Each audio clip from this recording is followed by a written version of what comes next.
बिस्मिल्लाहिर्रहमानिर्रहीम। अस्सलामु अलैकुम।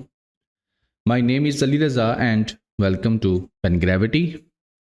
इस लेक्चर के अंदर हम लोग डिस्कस करेंगे जो हमारा टुडे डॉन न्यूज़पेपर है उसके एडिटोरियल्स और ओपिनियंस का एनालिसिस विद प्रैक्टिस क्वेश्चन।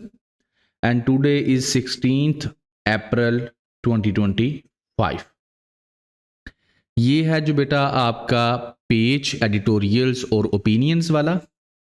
और इस लेक्चर के अंदर जो पेन ग्रेविटी टीम है वो कवर करेगी आपके 7 टॉपिक्स, यानी जिसके अंदर आपके 3 एडिटोरियल्स होंगे और इसके अलावा 4 जो हैं आपके ओपिनियंस होंगे। ठीक है। अच्छा, ये एक डेमो लेक्चर है। और आम रूटीन में क्या किया जाता है? आम रूटीन में ये होता है कि आपको जो एडिटोरियल वाला सेक्शन है, यानी कि जिसके अंदर ये 3 एडिटोरियल्स होते हैं, ये फ्री ऑफ कॉस्ट जो है यूट्यूब चैनल पर आपको डिलीवर कर दिया जाता है।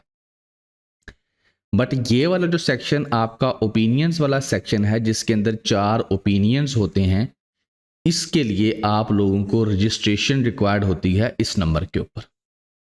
तो बिकॉज हर 15 दिन के बाद हम लोग एक डेमो लेक्चर जो है वो देते हैं, तो इस ये भी समझ लें कि इस डेमो लेक्चर है। ठीक है। तो इसलिए इसके अंदर जो है हम लोग 7 टॉपिक्स जो हैं उनका डिटेल में एनालिसिस करेंगे। और फर्स्ट हम लोग ओपिनियंस डिस्कस करेंगे और उसके बाद एडिटोरियल्स जो हैं वो डिलीवर किए जाएंगे। तो आप लोग जो है रजिस्ट्रेशन करवा सकते हैं इस नंबर के ऊपर। इस लेक्चर को सुने समझें, बहुत ज़्यादा हेल्पफुल आपके लिए रहेगा इंशाल्लाह। बाकी ये जो सारे लेक्चर्स जो हमारे अवेलेबल हैं, ओपिनियंस एनालिसिस के रिकॉर्डेड लेक्चर्स, आप इनको सुन सकते हैं। ठीक है। अब सिर्फ एक बात कहूँगा, इन लेक्चर से आपको जो बेनिफिट्स है ना, आपकी सोच से भी ज़्यादा होंगे। ठीक है। अच्छा, सबसे पहला बेनिफिट जो नए बच्चे हैं, बिल्कुल बिगिनर्स हैं, उनके लिए ये है कि वो इसको समझ नहीं सकते कि यहाँ पर लिखा क्या हुआ है। और दूसरा जो बेनिफिट्स जो नए और पुराने दोनों हैं उनके लिए ये है कि इस पूरे के पूरे सेक्शन को पढ़ना, समझना, उसके बाद यहाँ से डाटा निकालना, आपको इसमें कई घंटे लग जाते हैं। तो ये काम आपकी आसानी के लिए पेन ग्रेविटी टीम कर देती है। विद इन 1 आवर्स, 1 घंटे का, सवा घंटे का लेक्चर होता है और उसके अंदर इन सारे ओपिनियंस एडिटोरियल्स को पढ़ा जाता है, समझा जाता है। और CSS PMS ख़ास तौर पर ऐसे करंट अफेयर, पाकिस्तान अफेयर्स, उन टॉपिक्स को सामने रखकर जो डाटा हमारे काम का होता है वो आपके साथ डिस्कस किया जाता है। बाकी जो होता है उसको साइड पे कर दिया जाता है। तो ये आपकी आसानी है, बजाय कि आप डेली न्यूज़पेपर के ऊपर इतना ज़्यादा टाइम खर्च करें। तो आपकी आसानी के लिए ये काम किया जा रहा है, क्योंकि जब हम लोग इस फेज से गुजर रहे थे तो हम इस चीज़ को समझते हैं कि ये कितना टाइम टेकिंग है और हैटिक भी है। हाँ, जब आपका जो है एक बेस बन जाए उसके बाद खुद भी पढ़ सकते हैं। तो चलें अब हम लोग शुरू करते हैं। ठीक है। अपने जो ओपिनियंस हैं उसके बाद एडिटोरियल्स डिस्कस करेंगे। तो पहले ओपिनियंस, पहला आपका जो ओपिनियन है, hard Iran US nuclear talks. ये जी जाहिद हुसैन साहब ने लिखा है। अब ये जो ओपिनियन है इसका डाटा आप लोग इस्तेमाल कर सकते हैं कहाँ पर? ईरान US रिलेशंस के अंदर आप लोग इसको इस्तेमाल कर सकते हैं। इसके साथ साथ इससे आपको ये आइडिया हो जाएगा कि जियोपॉलिटिक्स के अंदर या इंटरनेशनल सिनेरियो के अंदर चल क्या रहा है।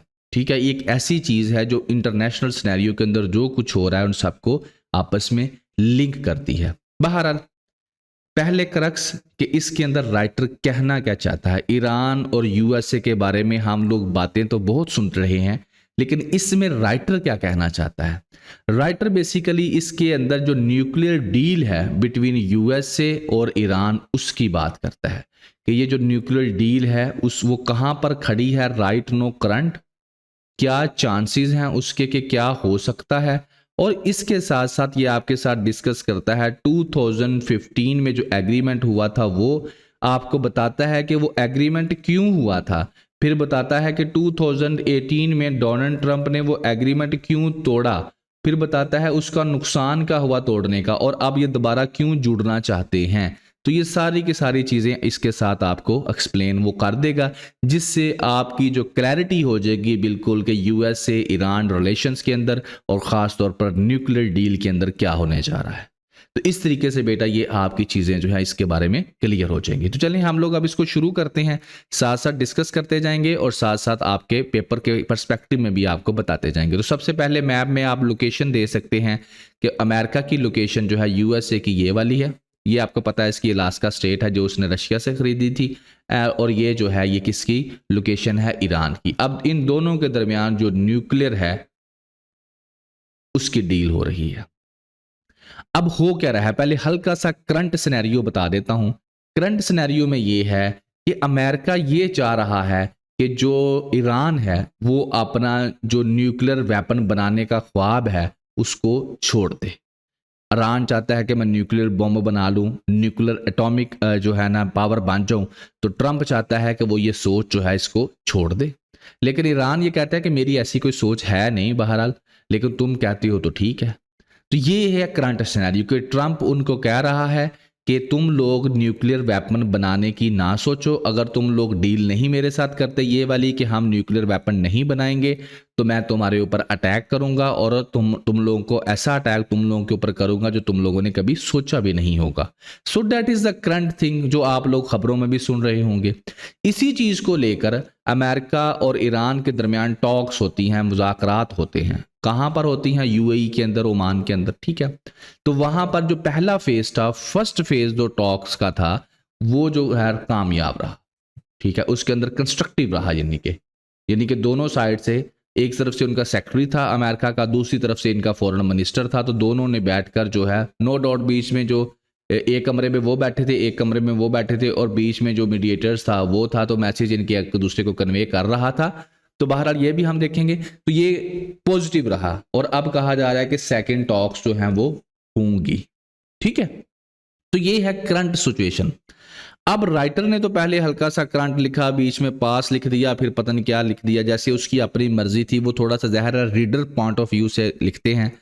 तो मैं अब आपके साथ इसको एक डिटेल के अंदर डिस्कस करूंगा। राइटर ने उसको जहां भी लिखा मैं उसको जो है मोल्ड करके एक तरतीब बनाकर आपके साथ ये ओपिनियन डिस्कस करता हूं, ठीक है।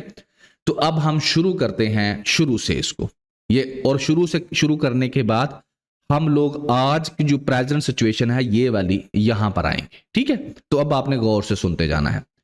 बात है 2015 की, ना कि 2015 की बेटा, उससे भी पुरानी बात है 2003 की। यहां पर मैं बहुत ज़्यादा टाइम आपका नहीं लूंगा। बहरहाल 2003 के अंदर जो है ये पता लगना शुरू हुआ कि ईरान जो है वो यूरेनियम को इनरिच कर रहा है। यूरेनियम इनरिच करना क्या होती है वो भी मैं आपको अभी थोड़ी देर बाद आगे जाके बता दूंगा, ठीक है।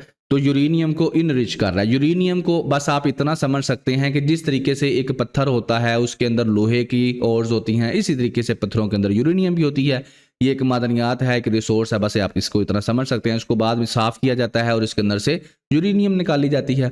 और बाकी आपने फ्यूजन और फ्यूजन वाला जो फिजिक्स के अंदर पढ़ा है तो फिर तो आपको बिल्कुल ही पता होगा कि किस तरीके से एटम बम बनता है। बहरहाल 2003 से गेम शुरू होती है। अमेरिका को पता चलता है कि ये वेपन बनाना चाहता है और उसके बाद चलते चलते चलते फिर हम 2015 में आ जाते हैं, ठीक है। और 2015 के अंदर एक डील होती है, joint comprehensive plan of action उसका नाम है, उस एग्रीमेंट का, न्यूक्लियर एग्रीमेंट का नाम है। 2015 में वो साइन होता है।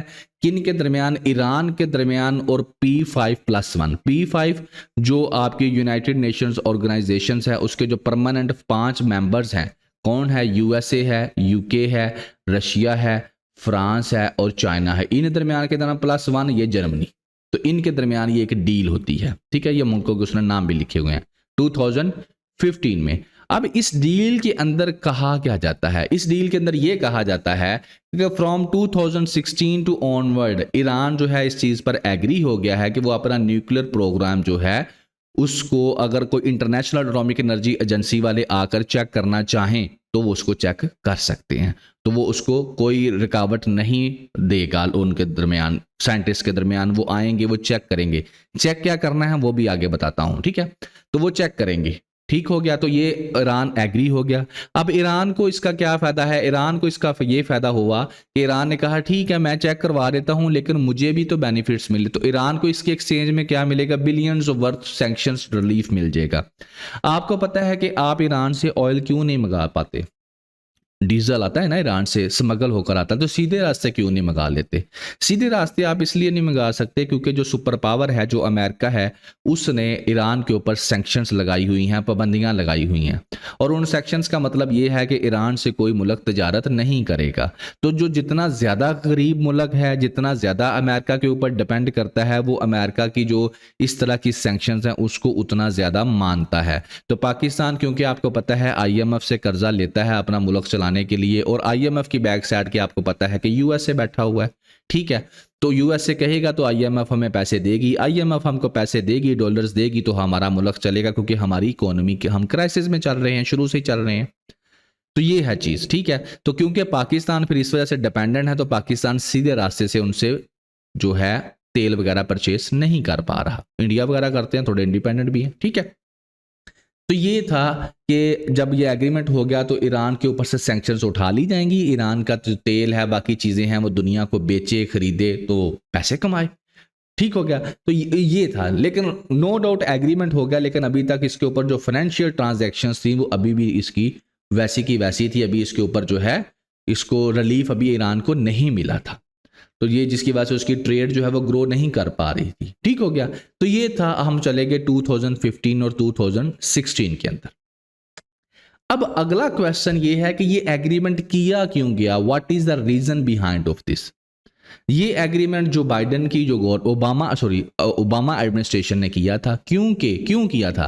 क्योंकि इसकी बड़ी एक रीजन थी। रीजन ये थी कि ईरान जो है यूरेनियम इनरिचमेंट करता जा रहा है, और वो अब इनको डर लग रहा था कि वो कहीं अब वो न्यूक्लियर वेपन बनाने के बहुत करीब पहुंच चुका है, और अगर हमने उनसे साथ कोई डील ना की तो वो न्यूक्लियर वेपन बना लेगा, और अगर उसने न्यूक्लियर वेपन बना लिया तो फिर हमें आंखें दिखाएगा, ठीक है। तो इसलिए ये बेटा डील की गई थी। हालांकि इस डील को जो इसराइल है और सऊदी अरेबिया है, उन्होंने इसको क्रिटिसाइज भी किया। अब इसराइल ने तो क्रिटिसाइज किया, आपको समझ आती होगी। अब सऊदी अरेबिया ने क्यों क्रिटिसाइज किया? तो सऊदी अरेबिया की एक पुरानी समझ लें इनके साथ आपस में थी, नो डाउट। अब जो है चाइना ने मेहरबानी फरमाई है कुछ हद तक, तो कुछ मामला अभी बेहतर हो गए हैं। चाइना ने सऊदी अरेबिया की यमन वालों के साथ भी सुलह करवा दी और इनके साथ भी कुछ बेहतरी आई है। लेकिन ड्यू टू ये जो सेक्टेरियनिज्म है, सेक्टेरियन वार्स हैं, इस तरह की चीज़ें हैं, एक हिस्ट्री है जिसकी वजह से ईरान इराक की लड़ाई होती रही, सऊदी अरेबिया ईरान की आपस में नहीं बनती, तो ये उस वक्त उन्होंने इस चीज़ को क्रिटिसाइज़ किया कि ये नहीं ठीक है। बहरहाल उसके बाद क्या होता है? उसके बाद 2016 के बाद 2018 में क्या होता है? डोनाल्ड ट्रंप साहब क्या करते हैं? इस डील से निकल जाते हैं, ठीक है। 2015 के अंदर ये जब ओबामा एडमिनिस्ट्रेशन थी तब ये डील होती है, और 2016 में इस डील ने इम्प्लीमेंट इसको होना था, इम्प्लीमेंट होगी। 2016 के अंदर ही Donald Trump first time president बनकर आ जाता है, और 2018 में वो इस डील को कैंसिल कर देता है और इससे बाहर निकल जाता है। और जब वो इससे बाहर निकल जाता है तो फिर ईरान जो है उसके ऊपर कोई सैंक्शंस नहीं रहती, यानी कि वो किसी के कंट्रोल में नहीं रहता, और वो खुलकर जो है अपनी जितनी यूरेनियम इनरिचमेंट करनी थी वो करता है। तो इस तरीके से ये 2016 के अंदर जो डील 2015 के अंदर जो डील होती है, ये 2018 के अंदर ख़त्म हो जाती है।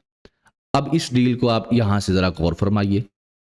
अब इस डील में ये था, देखें 2009 में इनरिचमेंट कर रहा है, 2010, 11, 12 बढ़ती जा रही है। अब आ जाता है 2015। अब 2015 के अंदर आकर एक एग्रीमेंट हो जाता है जो मैंने अभी आपके साथ डिस्कस किया। उस एग्रीमेंट के मुताबिक फिर अगले 10 साल में ये होना था, फिर 15 में ये, फिर 20 साल में ये, फिर 25 में ये, और 2040 के बाद फिर फॉर एवर ये। और इसका रिजल्ट क्या निकलना था कि जो ईरान था वो न्यूक्लियर वेपन नहीं बनाएगा, ये बात हो जानी थी, ठीक है। लेकिन ये डील 2015 में होती है और 2018 में ख़त्म हो जाती है, और उसके बाद ईरान वापस उसी अपनी एक्टिविटी की तरफ आ जाता है, यूरेनियम इनरिचमेंट करने की तरफ आ जाता है, ठीक है। अच्छा, अब जब वो यूरेनियम इनरिचमेंट करने की तरफ आ जाता है तो अब दोबारा इनको क्या पड़ी? अब दोबारा 2023 के अंदर यूनाइटेड नेशन के जो इंस्पेक्टर रिपोर्ट करते हैं कि जनाब वो बहुत ज़्यादा यूरेनियम इनरिचमेंट करना शुरू हो गया है, और इंटरनेशनल एटॉमिक एनर्जी एजेंसी ने भी इनको बताया कि इतने किलोग्राम जो है वो 60% हो चुकी है, और 90% चाहिए न्यूक्लियर वेपन बनाने के लिए, और अगर ये और कर लेंगे तो फिर ये न्यूक्लियर वेपन बना लेंगे। अब आ जाते हैं कि ये करते क्या हैं यूरेनियम को? तो बेटा सिंपल है, यूरेनियम इनरिचमेंट ये होती है, एक प्रोसेस है जिसके अंदर क्या कर सकते हैं, खालस किया जाता है। सादा अल्फाज में आप कह लो कि उसके अंदर खालस चीज़ जो होती है उसकी तादाद को ज़्यादा किया जाता है। नेचुरल यूरेनियम में इतने U23 जो होती है वो कंटेन होती है।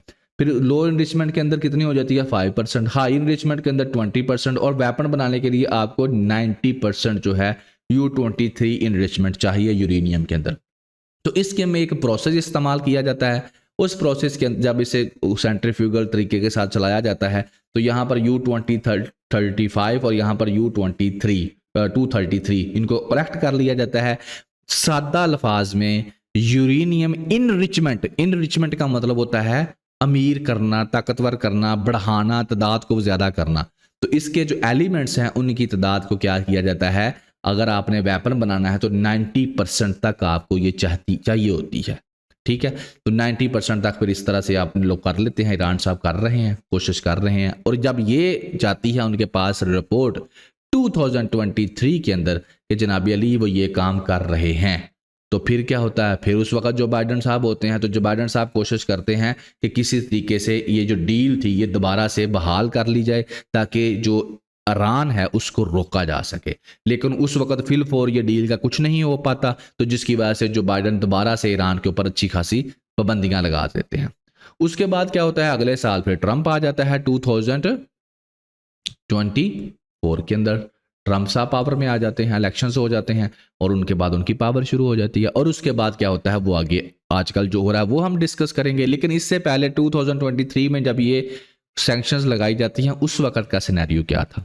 उस वक्त का सिनेरियो ये था कि इसराइल ये बल्कि ट्रंप ने तो जो बाइडन ने तो ये कहा कि मैं उसने पाबंदियां लगा दी, डील जो है दोबारा नहीं हो सकी। लेकिन उसी दौर के अंदर अब क्या हो रहा था, 2023 के अंदर ही इसराइल ने अटैक कर दिया था गजा के ऊपर, और उसके बाद अब ये जो मिडल ईस्ट की जंग है ये फैल रही थी। ठीक है ना, तो इसराइल बेसिकली आपको पता है कि जो इसराइल जो है मिडल ईस्ट के अंदर जो गजा है, सीरिया है, लेबनान है। जैसे लेबनान के अंदर कौन है, सीरिया के अंदर और लेबनान के अंदर भी इसकी बैक साइड पे कौन खड़ा है, इसकी बैक साइड पे ईरान खड़ा है, वो इनको सपोर्ट कर रहा है। तो इसराइल ये चाहता है कि इन इलाकों में अगर मुझे कंट्रोल चाहिए तो ईरान जो है उसका कमज़ोर होना ज़रूरी है। और ईरान को कमज़ोर करने का एक ही तरीका है कि उसकी जो न्यूक्लियर साइट्स हैं उनको तबाह कर दिया जाए। और इसके लिए अमेरिका को इसराइल बहुत दफ़ा कह चुका है कि ईरान की जो न्यूक्लियर साइट्स हैं उनको तबाह कर दो, उनको ख़त्म कर दो। ठीक हो गया। लेकिन ईरान दूसरी तरफ जो है उसको पता है कि अगर मैं अपना जो है न्यूक्लियर अपने आप को मजबूत नहीं करता तो मैं डिफेंसलेस हो जाता हूँ, मैं अपना डिफेंस कैसे करूँगा। ठीक है ना, तो इसलिए फिर जब से प्रेसिडेंट ट्रंप साहब पावर में आए हैं वो क्या कर रहे हैं, ईरान को थ्रेट कर रहे हैं कि तुम लोग जो क्या करो कि न्यूक्लियर डील करो, अगर तुम लोग डील नहीं करते तो मैं तुम्हारे खिलाफ क्या कर दूंगा, कोई ऑपरेशन कर दूंगा, तुम्हारे ऊपर मिलिट्री अटैक कर दूंगा। तो रियल जो ट्रंप की जो सोच है वो ये है कि ईरान जो है कंप्लीटली डिसमेंटल कर दे अपने न्यूक्लियर प्रोग्राम को। और ये दुनिया में हुआ भी है। साउथ अफ्रीका एक ऐसा मुल्क था जो बिल्कुल न्यूक्लियर बना चुका था, तो उसके बाद उसने डिसमेंटल उससे उन लोगों ने करवाया। उसको कहा हम तुम्हें पैसे देते हैं, तुम्हारी हेल्थ बेहतर होगी, इकोनॉमी बेहतर होगी, तुमसे संभाला नहीं जाएगा, जो भी कहा। ठीक है, तो उसने डिसमेंटल करवाया इन लोगों ने। ठीक है, तो ये इस तरीके से ये चाहते हैं। तो यहां तक अब हम आगे जहां से हम चले थे, तो जब अब ये चाह रहा है तो अब ये चाह क्या रहा है, अब जो है ईरान जो है वो टेबल पे आया हुआ है। ठीक है, बात कर रहा है अमेरिका के साथ। यूएसए की डिमांड जो है कहता है अगर मैं तुम्हारी डिमांड मानता हूं कि बिल्कुल ही अपना न्यूक्लियर सिस्टम जो है मिसाइल सिस्टम बंद कर देता हूं तो मैं तो डिफेंसलेस हो जाता हूं। मैं डिफेंसलेस कैसे रह सकता हूं। ठीक है ना, अमेरिका मैं अपना डिफेंस करना चाहता हूं। ठीक है ना, तो उन्होंने कहा कि बहरहाल ये जो टॉक्स हुई हैं अभी ये एक पॉजिटिव चीज़ रही है, लेकिन इन टॉक्स का मतलब ये नहीं है कि अमेरिका जो कहेगा वही होगा। ओमान के अंदर वो मिले हैं, तो सिंस 2018 जब से ये डोनाल्ड ट्रंप ने ये एग्रीमेंट तोड़ा था उसके बाद से अब इनकी जो है आपस में बात हुई है और दोनों साइडें इस चीज़ पे एग्री हैं कि हम लोग दोबारा से जो है मिलेंगे और बात करेंगे। नो डाउट इसराइल यही चाहता है कि ईरान जो है, ईरान के न्यूक्लियर कैपेबिलिटीज़ को अमेरिका क्या करे, उसको तबाह कर दे। लेकिन ट्रंप ये चाहता है कि पहले जो है, ट्रंप मिक्स काम कर रहा है। वो ये थ्रेट भी कर रहा है और साथ में ये भी कह रहा है कि आओ बैठकर बात करते हैं। तो ये थी बेटा इसके अंदर चीज़ें। बहरहाल तेहरान ने क्या किया है, अमेरिका तो ये कह रहा है और आगे ईरान वालों ने रिजेक्ट किया है कि अगर तुम लोग जोर आजमाई से मेरे से कहोगे ना कुछ करवा लो, तो वो मैं कभी भी नहीं करूंगा। जोर आजमाई से काम नहीं चलने वाला, ठीक है ना। हाँ, तुम लोग बैठो, बैठकर बात करते हैं और बैठकर बात करने के बाद जो है जो लाहे अमल निकलेगा वो हम लोग करेंगे। लेकिन अगर तुम ये दबाकर ज़बरदस्ती डराकर कोई काम करवाना चाहते हो तो वो नहीं हो सकता। बहरहाल अब मेन जिम्मेदारी ट्रंप एडमिनिस्ट्रेशन की है कि वो क्या करे, वो जो है बैठकर बात करे, मीटिंग करे, कोई एग्रीमेंट करे और ईरान के ऊपर पे जो सैंक्शंस लगी हुई हैं उनको ख़त्म करे। लेकिन अभी फिलहाल कोई ट्रंप की तरफ से ऐसे कोई साइन नज़र नहीं आ रहे कि वो जो सैंक्शंस हैं उसके ऊपर पाबंदियां लगाई हुई हैं उनको वो ख़त्म करेगा। तो तेहरान ने भी बिल्कुल क्लियर कह दिया है कि जनाब Ali not accept any restriction on its peaceful nuclear and missile programmes that Trump has been insisting on. इसके ऊपर मैं भी कंप्रोमाइज़ नहीं करूंगा। अब ये पीसफुल का मतलब क्या, मैं आपको बताता हूँ बेटा। ये जो यूरेनियम इनरिचमेंट का प्रोसेस है ना, इसमें फॉर एग्जाम्पल देखें, आपने यहां तक इनरिचमेंट कर ली है, तो इसका मतलब यह है कि आप इसको एज ए फ्यूल इस्तेमाल कर सकते हैं। कहां पर? अपना एनर्जी पैदा करने के लिए न्यूक्लियर रिएक्टर्स होते हैं, आप वहां से एनर्जी पैदा कर सकते हैं। लेकिन अगर कोई मुल्क आगे जाता जा रहा है, 90% गेन करने की कोशिश कर रहा है, तो इसका मतलब है कि वो मुल्क एनर्जी हासिल नहीं करना चाहता, वो मुल्क जो है वो न्यूक्लियर वेपन बनाना चाहता है। ठीक है, तो बहरहाल अभी तक जो है ईरान वाले उनका यही मौकफ है कि जनाब हम लोग जो अपना बना रहे हैं, अपनी यूरेनियम इनरिचमेंट का हम लोगों ने प्रोसेस किया हुआ है, it is for civilian purpose, यानी कि हम इससे एनर्जी बनाने के लिए इस्तेमाल करेंगे, अपनी मिसाइल टेक्नोलॉजी के लिए इस्तेमाल करेंगे, लेकिन न्यूक्लियर वेपन बनाने के लिए नहीं हम इस्तेमाल कर रहे। लेकिन अगर तुम लोग हमें दबाते हो, डराते हो, तो फिर अल्टीमेटली हम उस तरफ जाएंगे। ठीक है, अब ये होगी बात यहां तक। अब इस ओपिनियन का मैं अब आपको कंक्लूड करके देता हूं कि क्या पढ़ा क्या समझा। बात सादी सी है, 2-4 जुमलों की है, और वो ये है कि एक सादा सा क्वेश्चन आपके जहन में आता है कि जब अमेरिका ने खुद वेपन बनाया हुआ है न्यूक्लियर, ये जितनों के साथ एग्रीमेंट किया है इन सब का पास न्यूक्लियर वेपन है, तो दूसरे मुल्क क्यों नहीं बना सकते? यानी कि यूएसए के पास है, यूके के पास है, रशिया के पास है, चाइना के पास है, फ्रांस के पास है। तो जब इन्होंने खुद बना रखा है तो दूसरों को क्यों रोकते हैं? दूसरों को भी बना देने। तो बेटा यही है double standard of this world. ये उसी तरीके से चल रहा है जिस तरीके से एक गांव के अंदर चौधरी होता है ना, वो अपने बच्चे को तो यूनिवर्सिटी पढ़ाता है, लेकिन वो अपना जो कमी है, जो उसके पास काम करता है, वो बिल्कुल नहीं चाहता कि ये इसका बेटा भी पढ़े। क्यों? क्योंकि अगर इसका बेटा पढ़ेगा तो फिर चैलेंज पुटअप करेगा, फिर मेरा काम कौन करेगा, मेरी गुलामी कौन करेगा। समझ आ रही? राहें ड्रामा आपने देखा होगा, हम नए बच्चों ने तो नहीं देखा। तो उस राहें ड्रामे का बिल्कुल लास्ट एपिसोड और आखिरी किस्त थी, और आखिरी किस्त के अंदर जो था ना, आखिरी जुमला ही समझ लें उसका यही था कि जो मज़ारे थे, जो गरीब थे, उन्होंने बच्चे पढ़ के अफसर लग गए, तो जो चौधरी का बेटा था वो क्रिमिनल एक्टिविटीज़ में इन्वॉल्व हुआ और तबाह हो गया। तो यही चीज़ इंटरनेशनल सिनेरियो पे है। जो अमीर है वो दूसरों को अमीर नहीं होने देता, क्योंकि अगर सारे अमीर हो जाएंगे तो उसका काम कौन करेगा। तो इनके पास न्यूक्लियर वेपन्स है, ये डराते हैं, धमकाते हैं, इसी पे बात करते हैं ना। इसराइल वाले हैं, अमेरिका वाले हैं, तो क्या वहां पर जो बच्चे पैदा होते हैं या जो उनके पास सोल्जर्स हैं, उनके 4 हाथ हैं, 6 टांगे हैं, या वो उड़ते हैं? सेम इंसान पूरी दुनिया के ऊपर हैं, सेम उनका बॉडी स्ट्रक्चर है, लेकिन डिफरेंस कहां पर आता है? डिफरेंस यहां पर ही आता है एजुकेशन, प्लानिंग, इनोवेशन, और उसके बाद किसके पास कौन सी लेटेस्ट टेक्नोलॉजी है, किसके पास कौन सा लेटेस्ट वेपन है। उस वजह से वो क्या करता है? दूसरे मुल्कों को दबाता है, दूसरे मुल्कों को डराता है। तो ये है रीज़न कि क्यों वो न्यूक्लियर दूसरों को नहीं बनाने देते, जो बनाते हैं उनका डिसमेंटल करवाते हैं, उनको प्रेशराइज करते हैं।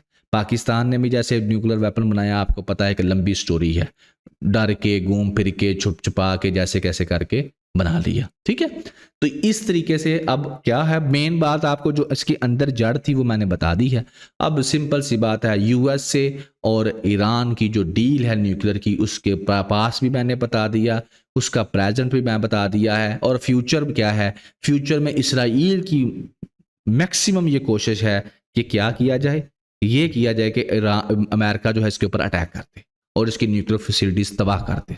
लेकिन अगर ऐसा होता है तो एक वार एक्सपेंशन हमें होती हुई रीजन के अंदर, ना कि रीजन के अंदर बल्कि ग्लोबल लेवल पर भी नजर आती है, क्योंकि अल्टीमेटली फिर ईरान है, ईरान का बैक साइड पे फिर ज़ाहिर रशिया के साथ उसके अच्छे ताल्लुकात हैं, फिर बाकी चीज़ें भी हैं। ठीक है, तो ये डाटा आप लोग ईरान और यूएसए की डील, न्यूक्लियर वेपन्स, इन सिनेरियो में इस्तेमाल कर सकते हैं। नेक्स्ट आपका जो ओपिनियन है वो ओपिनियन है आपका ये वाला, lamenting a glorious city. Lamenting basically इसका सादा जो वर्ड का मीनिंग है वो है ग्रीव, ठीक है, गमज़दा, गमगीन। तो ये ओपिनियन वैसे तो इसके अंदर डाटा बहुत ज़्यादा आपके पेपर वाला नहीं है, लेकिन कराची के बारे में है यहाँ पर लिखा। ठीक है, कि कराची सिटी के बारे में वो लिखता है, तो आपको एक हल्का सा इसके अंदर एक दो पॉइंट्स मिलेंगे जो आपके पेपर में भी काम आएंगे, क्योंकि वो एक जनरल कैटेगरी के पॉइंट्स हैं, गुड गवर्नेंस से रिलेटेड हैं, तो वो डाटा आप लोग किसी भी अपने टॉपिक के अंदर इस्तेमाल कर पाएंगे। तो मैं इसका क्रक्स बता देता हूँ। सादा वो कहता है कि कराची की वैसे तो हम बड़ी तारीफ़ें करते हैं, ना सिर्फ तारीफ़ें करते हैं बल्कि हकीकत भी यही है कि कराची हमारा एक पोर्ट सिटी है, हमें अच्छा खासा रेवेन्यू जनरेट करके देते हैं, पाकिस्तान का सबसे बड़ा शहर है, ऐसा ही है ना। वहाँ पर आपको हर रंग के लोग मिलेंगे, हर ज़ुबान के लोग वहाँ पर मिलेंगे, हर किस्म का कारोबार आपको वहाँ पर मिलेगा, जितने आपके बैंक्स हैं उनके हेड ऑफिस आपको वहाँ पर मिलेंगे, हर चीज़ आपको कराची में मिलेगी। लेकिन इसके बावजूद जब हर चीज़ वहाँ पर मौजूद है, तो फिर जिस तरीके से बाकी दुनिया के जो इस तरह के शहर हैं जो अच्छे हैं, बड़े हैं, रेवेन्यू जनरेट कर रहे हैं, मेगा सिटीज़ हैं, तो वो तो बड़े आलीशान हैं। लंदन की एग्जांपल ले लें, पेरिस की ले लें, और बड़े हैं, ठीक है ना। तो हमारे जो इतना जो हमारा मेन शहर है, तो वो फिर पीछे क्यों रह गया? वहाँ पर परेशानियाँ क्यों हैं? वहाँ पर लॉ एंड ऑर्डर क्यों नहीं है? वहाँ पर इंफ्रास्ट्रक्चर अच्छा क्यों नहीं है? उसकी रीजंस क्या हैं? तो फिर वो 1 2 3 आपके साथ रीजंस भी डिस्कस कर देता है। ठीक है, तो ये जो रीजंस हैं, ये ना सिर्फ आप कराची के लिए इस्तेमाल कर सकेंगे बल्कि ओवरऑल पाकिस्तान के अंदर बेटा आप जहां भी देखें वहां पर भी इस्तेमाल कर सकते हैं। ठीक है, तो चलें कराची को थोड़ा सा खोलते हैं। ठीक है, इस तरह से एक आपको ये कराची की एक पिक्चर नज़र आएगी, ये बहुत ज़्यादा इमारतें, ऊंची ऊंची बिल्डिंगें, रोशनियों का शहर इसको कहा जाता था। तो जल्दी जल्दी इसको ज़रा आप सुन लें। कराची की तारीफ करता है, कहता है एक ऐसा शहर है जो कि major financial, capital, industrial services provide करता है, लेबर मार्केट है, लोगों को रोजगार, मिलियंस ऑफ लोगों को रोजगार देता है। ठीक है, जनरेट करता है आधे से ज़्यादा जो टोटल फेडरल टैक्स का रेवेन्यू यहाँ से जनरेट होता है, कि अगर फेडरल गवर्नमेंट 100 रुपया कमा रही है तो 50 से ज़्यादा पैसे आपको कराची कमा कर देता है। उसकी रीज़न पोर्ट है, वहाँ पर भाई इंपोर्ट एक्सपोर्ट होती है। ठीक हो गया, तो ये क्या है, सर्विस ट्रांसपोर्टेशन उसका गेटवे है कंट्री का। ग्लोरी ऑफ ईस्ट इसको हम लोग कहते हैं इज्जत के नाम पर। यहाँ पर आपको जो है ब्यूटी मिलेगी, यहाँ पर आपको कल्चरल डाइवर्सिटी मिलेगी, एक्सीलेंट सर्विसेज मिलेंगी, सारा कुछ है। और मल्टी एथनिक भी है, मुख्तलिफ एथनिसिटी से, पंजाबी हैं, पश्तून हैं, सिंधी हैं, सारे यहाँ पर मौजूद हैं, सारे यहाँ पर काम कर रहे हैं। तो ये है कराची की तारीफें कि ऐसा शहर है। बाकी पीछे क्यों रह गया? पीछे किन मामले तारीफें की, अब इसमें गलत क्या हो रहा है? कराची में बैड गवर्नेंस है, वहां पर इंफ्रास्ट्रक्चर टूटा हुआ है, अनप्लान्ड ग्रोथ हो रही है, साफ पानी नहीं है, सीवरेज का निज़ाम अच्छा नहीं है, एथनिक डिवाइड है, वहां पर लोग एथनिसिटी को लेकर सिंधी, पंजाबी, मुहाजिर डिवाइड हो चुके हैं, पॉलिटिकल वायलेंस है वहां पर, ठीक है ना। एडमिनिस्ट्रेटिव स्टेक होल्डर्स जो है वहां पर वो अच्छे तरीके से काम नहीं कर रहे। तो ये है वहां पर जो बुरा हो रहा है कराची के अंदर, और ये ना सिर्फ कराची के अंदर बाकी हर सिटी के अंदर ही हो रहा है। अब वो कहता है कि जो मॉडर्न मेट्रोपॉलिटन पॉलिसीज हैं, यानी कि बड़े मेगा शहर हैं, वो कैसे हैं? वहां पर तो सिविक लाइफ जो है बड़ी अच्छी है, यानी कि अच्छी एजुकेशन है, अच्छी हेल्थ है, इकोनॉमिक ग्रोथ वहां पर होती है, कल्चर वहां पर होता है, सक्सेस लोगों को मिलती है, क्वालिटी ऑफ लाइफ लोगों को मिलती है, अच्छा रोजगार लोगों को वहां पर मिलता है। वहां पर जो है इलेक्टेड रिप्रेजेंटेटिव होते हैं जो उसको चलाते हैं, with the help of bureaucracy. बाकी दुनिया की बात कर रहा है, वहाँ पर प्रोफेशनल्स होते हैं, एकेडमिया से तल्लक रखने वाले लोग होते हैं, बिजनेसमैन होते हैं, कॉरपोरेशन से तल्लक रखने वाले लोग होते हैं, कल्चरल लीडर वहाँ पर होते हैं और वो पॉलिसीज़ बनाने में मदद करते हैं उस गवर्नमेंट की। वहाँ पर इंडिपेंडेंट कोर्ट्स होती हैं जिनको रेगुलेट किया जाता है, इन्फोर्स किया जाता है, प्राइवेट राइट्स लोगों के जो होते हैं वो उनको दिए जाते हैं, पब्लिक ऑर्डर मेंटेन किया जाता है, लॉ एंड ऑर्डर होता है वहाँ पर। तो ये होती है मॉडर्न शहरों की चीज़ें। लेकिन यहाँ पर क्यों नहीं है? जब दूसरी जो सिटीज़ हैं, लंदन है, न्यूयॉर्क है, पेरिस है, sao पालो है, टोक्यो है, मुंबई है, वहाँ पर अच्छी चीज़ें हैं, तो यहाँ पर क्यों नहीं? तो इसकी मेन चीज़ है फेलियर ऑफ गवर्नेंस, कि फेलियर ऑफ गवर्नेंस होने की वजह से कराची में ये सारा कुछ हो रहा है। बाकी कुछ और भी रीजंस हैं, वो कहता है मैं आपके साथ डिस्कस कर देता हूँ, ठीक है। तो पहली रीजन क्या है? कराची की पॉलिटिक्स। कराची के अंदर जो पॉलिटिक्स हो रही है वो सही डायरेक्शन में नहीं हो रही। कहता है पॉलिटिक्स का मतलब ये होता है कि आम इंसान को, आम जो वर्किंग क्लास है उसको एम्पावर करना। लेकिन यहाँ पर क्या हो रहा है? यहाँ पर जो मेन पॉलिटिकल पार्टीज हैं, पाकिस्तान पीपल्स पार्टी है, MQM है, जमात इस्लामी है, अवामी नेशनल पार्टी है, वो आम लोगों को एम्पावर नहीं कर रही, ठीक है। और ना ही वो अर्बन एजेंडाज के ऊपर इलेक्शन लड़ती हैं। अर्बन एजेंडाज डेवलपमेंट है, सिक्योरिटी है, सर्विसेज है, एंटरटेनमेंट है, क्लाइमेट है, इन चीज़ों के ऊपर उनका मॉड्यूल होता ही नहीं है। इनके ऊपर वो क्या करती हैं? इलेक्शंस लड़ती नहीं है। उनकी मेन 3 रीजंस हैं। एक तो पाकिस्तान में इलेक्शंस में वैसे ही आपको पता है धांधली हो जाती है। दूसरा है कि जो आपको पता है एस्टेब्लिशमेंट वगैरह सपोर्ट भी करती है किसी खास पॉलिटिकल पार्टी को। और तीसरी चीज़ क्या है कि अक्सर जो है अपोजिशन वालों को क्या किया जाता है? रगड़ा लगाया जाता है। जो पावर में होते हैं वो अपोजिशन के खिलाफ मुख्तलिफ किस्म की साजिशें भी करते हैं। तो इन चीज़ों को जब हम सामने रखते हैं तो ज़्यादातर जो पॉलिटिशियंस हैं वो पर्सनल मैटर्स के लिए काम करते हैं, अपनी इस शहर के ज़्यादा से ज़्यादा रिसोर्सेज को अपने कंट्रोल में करने की कोशिश करते हैं, लोगों से उनको खास सरोकार होता नहीं। तो ये है पॉलिटिकल क्लास, वहाँ पर खराबी है। दूसरा है कराची की एलीट, जो कराची के अंदर अमीर लोग हैं उनके अंदर भी खराबी है। क्या खराबी है? कराची के अंदर रिसोर्सेज हैं, एलीट क्लास मौजूद है, बिजनेसमैन इंटरेस्ट जो जिनके हैं वो हैं, rights groups, media groups, cultural icon, सारे ब्यूरोक्रेट्स जो कि provincial, federal, civil, military, corporates, सारे वहाँ पर मौजूद हैं, कराची के अंदर रहते हैं। लेकिन उनके सामने जो है कराची के रिसोर्सेज को लूटा जा रहा है, चाहे वो ज़मीन है, चाहे वो पानी है, कोस्टल बेल्ट है, लेकिन वो नहीं बोलते। आधे से ज़्यादा हाफ ऑफ इट्स पॉपुलेशन 12.5 जो है वो कच्ची वादियों में रहती है।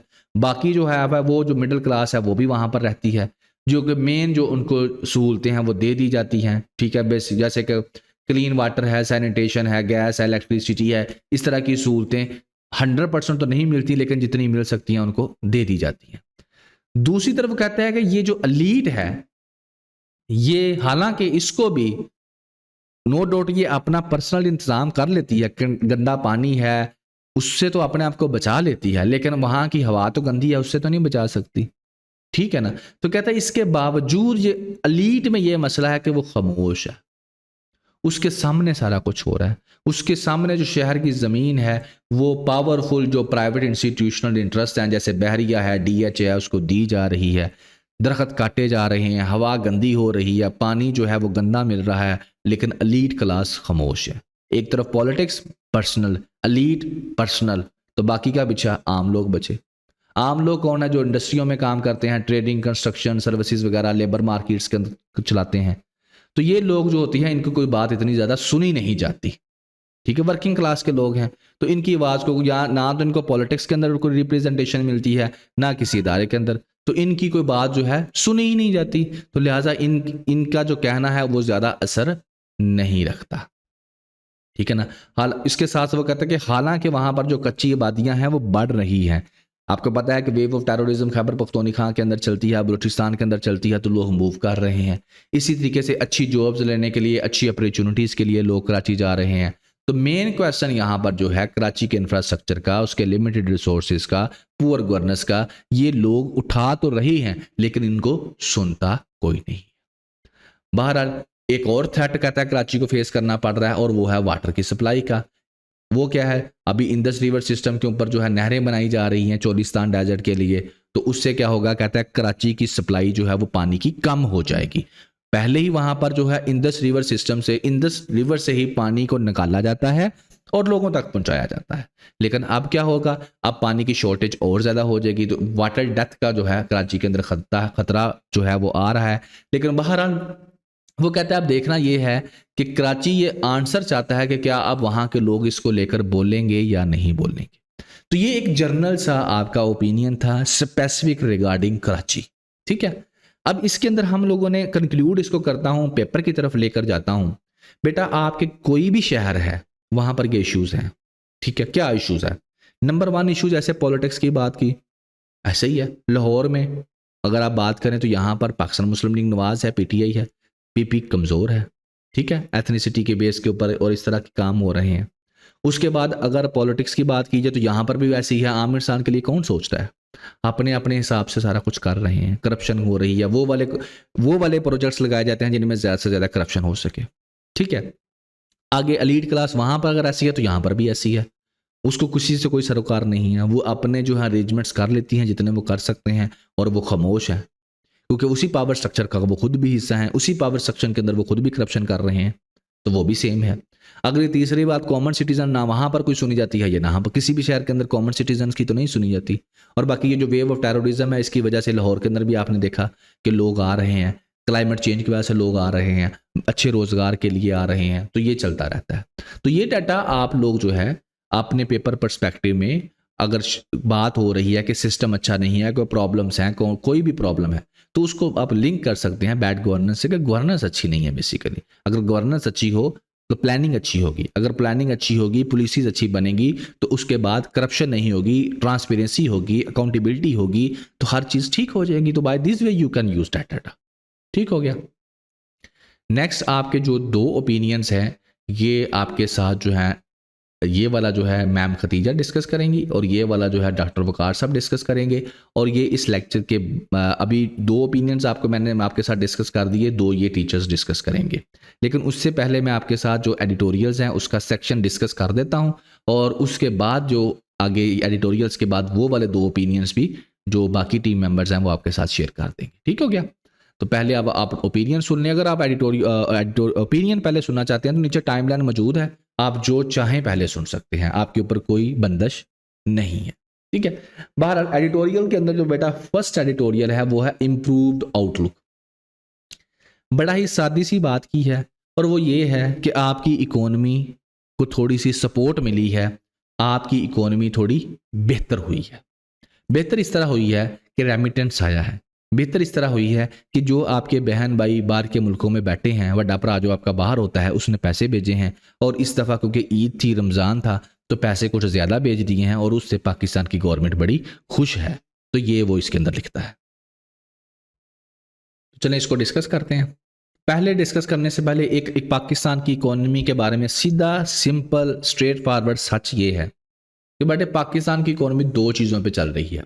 एक डेट के ऊपर, कर्जे के ऊपर, वो आईएमएफ दे दे, वर्ल्ड बैंक दे दे, चाइना दे दे, सऊदी अरेबिया दे दे, यूएई दे दे, मिडल ईस्ट का कोई कंट्री दे दे, या कोई भी दे दे, हम कर्जा ले लेते हैं, क्योंकि हमने कौन सा वापस करना है, जो आएगा खुद ही वापस करता रहेगा। तो इस तरीके से हमारे मुल्क में डॉलर आता है, पाकिस्तान में डॉलर आता है कर्जा लेकर। दूसरा जो पाकिस्तान में डॉलर आता है वो है रेमिटेंस, कि जो आपके पाकिस्तानी बहन भाई बाहर दूसरे मुल्कों के अंदर काम करते हैं और वहां से आपको डॉलर्स बेचते हैं, वो आपके मुल्क में आते हैं। दीज आर द 2 समझ लें कि ऐसे चीजें हैं जिनके ऊपर आपकी इकोनॉमी खड़ी है, बस, इसके अलावा कुछ नहीं है। इसके अलावा आपको डॉलर्स कहीं से नहीं आ रहे। आप जो थोड़ी बहुत एक्सपोर्ट करते हैं उससे डबल ट्रिपल इंपोर्ट कर लेते हैं। यहां तक कि चलो ये तो मानना कि टेक्नोलॉजी की फील्ड में पीछे हैं, मोबाइल हम लोगों को इंपोर्ट करने पड़ रहे हैं, तो अब तो गंदम भी हम लोग इंपोर्ट बेटा कर रहे हैं, गंदम भी इंपोर्ट कर रहे हैं। वैसे अपने आप को एग्रीकल्चरल स्टेट कहते हैं, अपने किसान को हम गंदम का रेट नहीं देते और बाहर से इंपोर्ट कर लेते हैं। दूसरी चीज, कपास भी इंपोर्ट कर रहे हैं, जो कॉटन कभी हम लोग एक्सपोर्ट करते थे, अब वो भी इंपोर्ट करने शुरू हो गए हैं। तो ये हालात हैं हमारे पाकिस्तान के। ठीक है, तो ये तो होगी आपकी सीधी सी पिक्चर कि पाकिस्तान की इकोनॉमी किसके ऊपर चल रही है, पाकिस्तान के घर में पैसा कहां से आता है। ठीक है, यहां से आता है। आगे आ जाओ। अब दूसरे हिस्से की बात करते हैं रेमिटेंस की। तो रेमिटेंस पहले आता होता था हर महीने तकरीबन $3 बिलियन आपको बहन भाई भेजते थे, लेकिन पिछले महीने जो आपका मार्च का महीना गुजरा है $4.1 बिलियन जो है भेज दिए हैं, यानी कि $1.1 बिलियन ज़्यादा भेज दिया है। IMF से कौन सी डील चल रही है? $7 बिलियन की, जिसमें से $3 बिलियन की किस्त हम लोग ले चुके हैं ऑलरेडी। और इतने हर साल कौन बेचते हैं? आपके जो बाहर बहन भाई हैं वो बेचते हैं, और उनको पाकिस्तान कितनी इज्जत देता है वो आपको पता ही है। ठीक है। अच्छा, स्टेट बैंक अब क्या कह रहा है? जब इतने पैसे आए तो वो अब ये कह रहा है कि पहले तो हमारी ये उम्मीद थी कि हम लोग $35 बिलियन एक साल के अंदर इस साल इकट्ठा करेंगे पूरे साल में, लेकिन अब उम्मीद है कि $38 बिलियन हम लोग इकट्ठा कर लेंगे। ग्रोथ की वजह क्या है? अब अपनी तारीफें करेंगे कि जनाब अली, एक तो स्टेबल एक्सचेंज रेट हुआ, ठीक है, दूसरा इमिग्रेशन जो है टेक प्रोफेशनल की गल्फ कंट्रीज को बड़ी ज़्यादा लोग गए, और तीसरा जो इंपोर्ट के ऊपर हम लोगों ने जो कर्ब्स थी वो आसान की, तो इस वजह से क्या हुआ है, ये डॉलर पाकिस्तान में ज़्यादा आया है। और फिर कहता है रमज़ान और ईद भी थी, इस वजह से भी आए हैं, लोगों ने ज़्यादा पैसे बेचे हैं अपने घर में।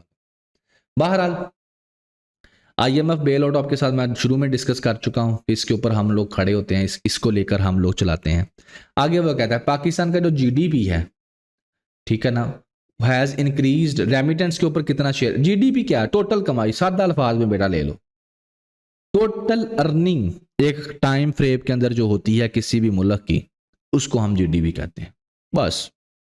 ठीक है, टोटल कमाई।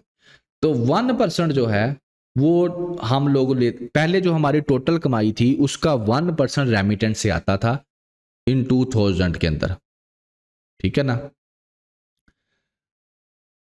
Share of remittance GDP Pakistan had increase from 1% in 2000 to around 9%, यानी कि 2000 में हमारी जो टोटल कमाई थी, GDP था, उसका 1% जो था वो रेमिटेंस से आता था, लेकिन अब 9% जो हमारी कमाई है वो कहाँ से आ रही है? रेमिटेंस से आ रही है। तो स्टेट बैंक अब ये खुश है इस चीज़ के बारे में कि जून के एंड तक, आपको पता है हमारा जो फिस्कल ईयर है वो जून में ख़त्म होता है, 1 जुलाई को शुरू होता है पाकिस्तान का फिस्कल ईयर, और जून का जो 30 जून या 31 जून जो भी इसके 30 या 21 दिन होते हैं तब ये ख़त्म हो जाता है। तो तब तक हमारे रिजर्व्स में $14 बिलियन जो हैं वो हो जाएंगे, ये उम्मीद है। ठीक है, तो इंडिया कितने हैं? I think so 500 something billion dollars हैं, तो फिर मुकाबला खुद ही देख लें। अच्छा, अगली दूसरी बात ये कहता है कि जो रेटिंग एजेंसी है फिच, उसने हमें जो है पॉजिटिव साइन दिया है। पहले हम B- कैटेगरी में हमें रखा हुआ था, अब CCC+ कैटेगरी के अंदर उसने हमको रख दिया है। अब ये एक नई चीज़ है आपके लिए, पहले भी वैसे डिस्कस कर चुका हूँ बेटा। ये रेटिंग एजेंसीज होती हैं, 3 मेन रेटिंग एजेंसीज हैं, ये तीनों की तीनों स्टॉक एक्सचेंज जो अमेरिका की है उससे रजिस्टर्स हैं। अब इनका काम क्या होता है? इनका काम ये होता है कि ये जो दुनिया के मुल्क हैं ना मुख्तलिफ, उनकी इकोनॉमी को एनालिसिस करते रहते हैं और फिर बताते रहते हैं। फिर ये ना एक अपने ग्रेड्स देते हैं, जिस तरह हम बच्चों को ग्रेड देते हैं ना, A+ ग्रेड दे दिया, A ग्रेड दे दिया, B+ दे दिया, B दे दिया, C+, C, D, इस तरह ग्रेड देते हैं ना। इसने भी ग्रेडिंग सिस्टम बना। जिस मुल्क के अंदर जितनी उसकी इकोनॉमी मजबूत है, जितना उसके रिजर्व्स के अंदर पैसा ज़्यादा है, जितना वहाँ पर बिजनेस फ्रेंडली इन्वायरमेंट है, जितना वहाँ पर ज़्यादा सुकून है, उसको उतने अच्छे नंबर दिए जाते हैं, उतने अच्छे ग्रेड दिए जाते हैं। क्यों दिए जाते हैं ये भी अभी बता देता हूँ, ठीक है। अच्छा, तो ये इस तरह के काम करती हैं। तो पाकिस्तान को भी इन्होंने अच्छे नंबर दे दिए हैं। पहले पाकिस्तान को सिंस 2022 तक पाकिस्तान को B- रेटिंग के अंदर रखा जाता था, ये पाकिस्तान को ग्रेड दिया हुआ था, ठीक है। और अब पाकिस्तान को जो है CCC+ जो है वो ग्रेड दे दिया है, A ग्रेड ऊपर लेके हैं पाकिस्तान को, ठीक है। अब A ग्रेड को जब ये ऊपर ले गए हैं, तो अब अगली बात यह है कि ये ग्रेड लगाते क्यों हैं? ये ग्रेड इसलिए लगाते हैं कि बेटा जो दुनिया के बिजनेसमैन हैं, जो इन्वेस्टर्स हैं, जब उन्होंने कारोबार करना होता है ना, तो वो फिर हर मुल्क के अंदर जा जाकर तो नहीं ना पूछते, फिर वो इस तरह की जो रेटिंग एजेंसीज हैं इनकी रेटिंग देखते हैं कि कौन से मुल्क में अगर मैं इन्वेस्टमेंट करूं तो ज़्यादा अच्छी रहेगी, ठीक है। तो इस यहाँ से फिर जो है क्या होता है, बिजनेसमैन देखते हैं जिस मुल्क की रेटिंग अच्छी है वहाँ पर इन्वेस्टमेंट करते हैं। आपके पास 1 करोड़ रुपया है, मैं आपको ऑप्शंस देता हूँ 4 ऑप्शंस देता हूँ। नंबर 1 आपको ऑप्शन देता हूँ कि आप पाकिस्तान में कारोबार कर लें। दूसरी ऑप्शन आपको मैं देता हूँ कि अफगानिस्तान में कर लो। एंड तीसरी ऑप्शन मैं आपको देता हूँ कि दुबई में आपके पास बिजनेस की अपॉर्चुनिटी है। एंड द फोर्थ वन आपको मैं ऑप्शन देता हूँ कि यूके में कर लो, लंदन में कर लो। तो अब आपके जहन में इन चारों मुल्कों को सुनने के बाद एक इमेज डेवलप हुआ होगा, और वो इमेज की बैकग्राउंड के ऊपर आपकी मुख्तलिफ किस्म की न्यूज़ होंगी, मुख्तलिफ किस्म के वाक़यात जो आपने सुने होंगे वो होंगे, ठीक है ना। तो फिर आपने मुल्कों को रेटिंग की कि मैं किस मुल्क में जाके कारोबार करूंगा। तो ये तो आपकी एक सरसरी सी रेटिंग है ना, आपके एक इंडिविजुअल एक्सपीरियंस के ऊपर। लेकिन यही रेटिंग अगर एक कंपनी करवाएगी तो वो खुद नहीं करेगी, वो इस तरह की जो रेटिंग एजेंसीज हैं इनका डाटा इस्तेमाल करेगी। तो फिर उस मुल्क में जिसकी रेटिंग अच्छी है वहां पर क्या होगा, इन्वेस्टर्स का कॉन्फिडेंस होगा और वो आकर क्या करेंगे, पैसा खर्च करेंगे, जिसको हम फॉरेन डायरेक्ट इन्वेस्टमेंट कहते हैं। वहां पर वो फैक्ट्रियां लगाएंगे, वहां पर वो इंडस्ट्रियां लगाएंगे, वहां के लोगों को रोजगार मिलेगा, वहां पर फिर अनएम्प्लॉयमेंट कम होगी, पॉवर्टी कम होगी, और वहां से चीजें बन बनकर एक्सपोर्ट होंगी और उस मुल्क की इकोनॉमी ग्रो करेगी। ठीक है, तो ये है जनाबी अली दूसरी चीज जो बताना चाह रहा था। बहरहाल चाइनीज जो है उनसे भी हम लोगों ने इसी चीज के ऊपर जो हमारी रेटिंग बेहतर होगी, हम कहना है कि हमारा जो रोल ओवर कर दो, हमारी किस्त अगली दफा दे देंगे, इस दफा छोड़ दो हमको, ठीक है। और फ्रेंडली कंट्री से भी कहेंगे देखें जी हमारी इकोनॉमी बेहतर हो रही है, रेटिंग में आया है, तो अभी हम कॉन्फिडेंस हमारे ऊपर बहाल करें, फॉरेन डायरेक्ट इन्वेस्टमेंट हमारे ऊपर करें, ठीक है। जैसे कि मिडल ईस्ट वाले जो है मिनरल्स के अंदर करना चाह रहे हैं, एग्रीकल्चर के अंदर करना चाह रहे हैं, और साथ साथ आप उनसे कर्जा भी ले सकते हैं। तो ये होगा बेटा। तो बाकी इकोनॉमी पेपर के अंदर ले जाएं इसी डाटे को, तो इकोनॉमी के पर्सपेक्टिव में आप इसको इस्तेमाल कर सकते हैं। और इकोनॉमी के पर्सपेक्टिव में कहाँ इस्तेमाल करेंगे, वही इस्तेमाल करेंगे। आपको पता है इकोनॉमी में कहाँ से चीज़ें आ रही हैं और कहाँ से नहीं आ रही, ठीक है, कि इकोनॉमी कैसे खड़ी है और कैसे चल रही है। ठीक हो गया जी। बाकी जी ये आपका सेकेंड वन जो एडिटोरियल है वो है वाटर डिस्प्यूट। इसके अंदर कोई ख़ास बड़ी बात नहीं है, आपको पता ही है कि वो जो कनाल्स बनाने जा रहे थे, चोलिस्तान को पानी लगाने वाली कनाल प्रोजेक्ट था ना, तो उसी को लेकर वाटर डिस्प्यूट चल रहा है। यानी कि पंजाब गवर्नमेंट ने और फेडरल गवर्नमेंट ने मिलकर ये प्रोजेक्ट्स विद बैकग्राउंड पे एस्टैब्लिशमेंट खड़ी है, ज़ाहिर है। तो ये ग्रीन पाकिस्तान इनिशिएटिव जो है ये लगाया गया, और ग्रीन पाकिस्तान इनिशिएटिव बेसिकली है भी यहाँ यही है, कॉरपोरेट फार्मिंग होगी, फौजी जो है वो फसलें लगाएंगे, सादा अल्फाज के अंदर वो कंपनियां मुख्तलिफ किस्म की बनाएंगे, आपकी पाकिस्तान की आर्मी, और वो कंपनियां जो हैं वो किसानों को प्रोवाइड करेंगी, सीड्स प्रोवाइड करेंगी, फर्टिलाइजर्स प्रोवाइड करेंगी, और अगर मशीनरी नहीं है, ट्रैक्टर नहीं है, ड्रोन्स नहीं है, वो भी रेंट के ऊपर प्रोवाइड करेगी। तो वो सारा कुछ वही करेगी। लेकिन उसके साथ साथ अब चोलिस्तान जो कनाल प्रोजेक्ट है इसके अंदर यही है कि जो डेजर्ट है वहाँ पे ऊपर हज़ारों एकड़ ज़मीन जो है वो मिलिट्री को दी गई है। अब उसके ऊपर फसलें उगानी है, प्रोजेक्ट्स लगाने हैं, तो पानी कहाँ से आएगा? पानी इंडस रिवर से लिया जाएगा। इंडस रिवर से जब 6 कनालें निकालेंगे, पानी लेकर जाएंगे, तो सिंध वालों को पानी की कमी महसूस होगी और वो इस चीज़ को लेकर प्रोटेस्ट कर रहे हैं। और पाकिस्तान पीपल्स पार्टी क्योंकि वहाँ पर अपनी उसकी सिंध के अंदर गवर्नमेंट में है तो उसके ऊपर प्रेशर बढ़ता जा रहा है। तो इस प्रेशर को लेकर अब पाकिस्तान पीपल्स पार्टी बोल पड़ी है और उसने कहा है पाकिस्तान मुस्लिम लीग नवाज को कि अगर तुमने ये प्रोजेक्ट इससे किसी साइड पे ना किया तो फिर जो तुम्हारी कोalition की गवर्नमेंट है जो हम लोगों ने मिलकर बनाई है, हम उसकी तोड़ देंगे उसको, ठीक है। तो फिर ना हमको कहना। तो जब उन्होंने ये कहा, बिलावल भुट्टो साहब ने ये तड़ी लगाई, ठीक है, कि ये क्या कर रहे हो, रिजेक्ट किया प्रोजेक्ट को, तो उनको आगे से जवाब मिला कि जनाबी अली हमने क्या करना है, आपके अब्बू जान ने, आसिफ अली जरदारी साहब ने इसका अप्रूवल दिया है क्योंकि वो पाकिस्तान के प्रेसिडेंट हैं, तो लिहाजा उनसे एक दफ़ा मिल लो। एक चीज़ तो ये होगी। दूसरी चीज़ ये होगी कि पंजाब गवर्नमेंट ने यह भी साथ में कह दिया कि इंडस रिवर सिस्टम के तहत अथॉरिटी के तहत जो पानी आपस में बांटा जा रहा था, तो पंजाब के हिस्से का पानी भी सिंध वाले ले जा रहे हैं झूठ बोलकर। अब इसमें कितनी सजाई है ये केस चलने के बाद ही पता चलेगा। बताया गया है पंजाब इरिगेशन डिपार्टमेंट ने इल्ज़ाम लगाया है सिंध वालों के ऊपर। क्या इल्ज़ाम लगाया है कि ये अंडर रिपोर्टिंग करते हैं डिस्चार्ज डाटा की। यानी कि एक ख़ास पॉइंट है गुड्डू का और सखर बिराज का, ये वहाँ पर कहते हैं कि थोड़ा पानी आ रहा है, पीछे से पानी थोड़ा आ रहा है। तो जब ये होता है तो फिर इनको एडिशनल वाटर दिया जाता है, इनके हिस्से का जो एडिशन, यानी कि इनका हिस्सा पूरा करने के लिए अगर ये कहते हैं कि 10 बाल्टियाँ आ रही हैं, हमारी तो 15 बाल्टियाँ आनी थी, तो इनको 5 बाल्टियाँ फिर एक्स्ट्रा पानी दिया जाता है, और जिसकी वजह से पंजाब को पानी कम मिलता है, ठीक है। तो ये इल्ज़ाम किसने लगाया है? पंजाब ने। बाकी वो कहता है काउंसिल ऑफ कॉमन इंटरेस्ट के अंदर केस पेंडिंग है अभी, चोलिस्तान वाला वहाँ पर पड़ा हुआ है, तो ये भी वहाँ पर दायर करके देख लेते हैं कि क्या रिजल्ट निकलता है। बहरहाल इसी बात के ऊपर बात सिंपल सी है, देखें जी, कोई भी प्रोजेक्ट लगाना है सबको मिलकर बैठ कर लगाना चाहिए। और सबसे बेहतरीन काउंसिल ऑफ कॉमन इंटरेस्ट बनाई इसीलिए गई थी कि कोई भी बड़ा जो प्रोजेक्ट होगा जिसके अंदर सूबे इन्वॉल्व होंगे वो सारे मिलकर यहाँ पर डिस्कस करेंगे। लेकिन इस प्रोजेक्ट को काउंसिल ऑफ कॉमन इंटरेस्ट में डिस्कस नहीं किया गया, यही सबसे बड़ी इसकी खामी थी। इसको यहाँ पर डिस्कस करना चाहिए था।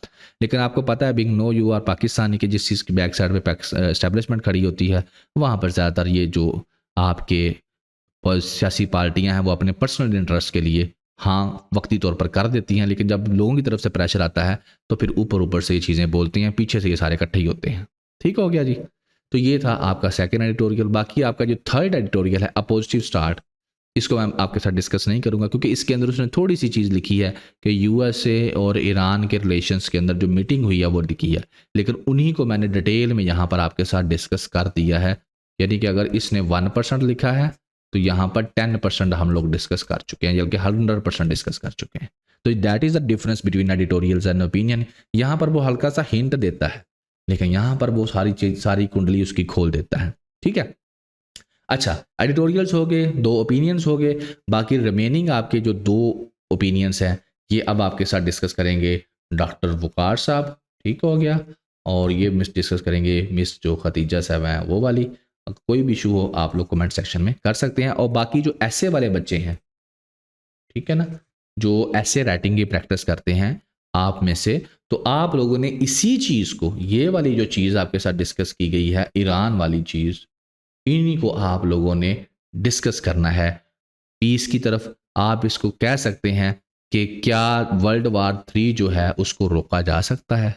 ठीक है, एक आपके पास ये एक समझने के एक किस्म का क्वेश्चन है कि जो वर्ल्ड वार 3 है क्या उसको रोका जा सकता है। और उसी सिनेरियो में आप करंट सिचुएशन डिस्कस करेंगे कि ये जो करंट सिचुएशन मेरे सामने नज़र आ रही है इसको देखकर मैं क्या समझता हूं कि वर्ल्ड वार 3 जो है उसको रोका जा सकता है या नहीं रोका जा सकता। इसी चीज़ के ऊपर आप लोगों ने एक शॉर्ट ऐसे अपना लिखकर भेजना है। ये उन बच्चों के लिए है जो कि ऐसे की राइटिंग की प्रैक्टिस करते हैं हमारे साथ। बाकी जो है दूसरे लेग टीचर्स आपके साथ डिस्कस करते हैं। Thank you very much.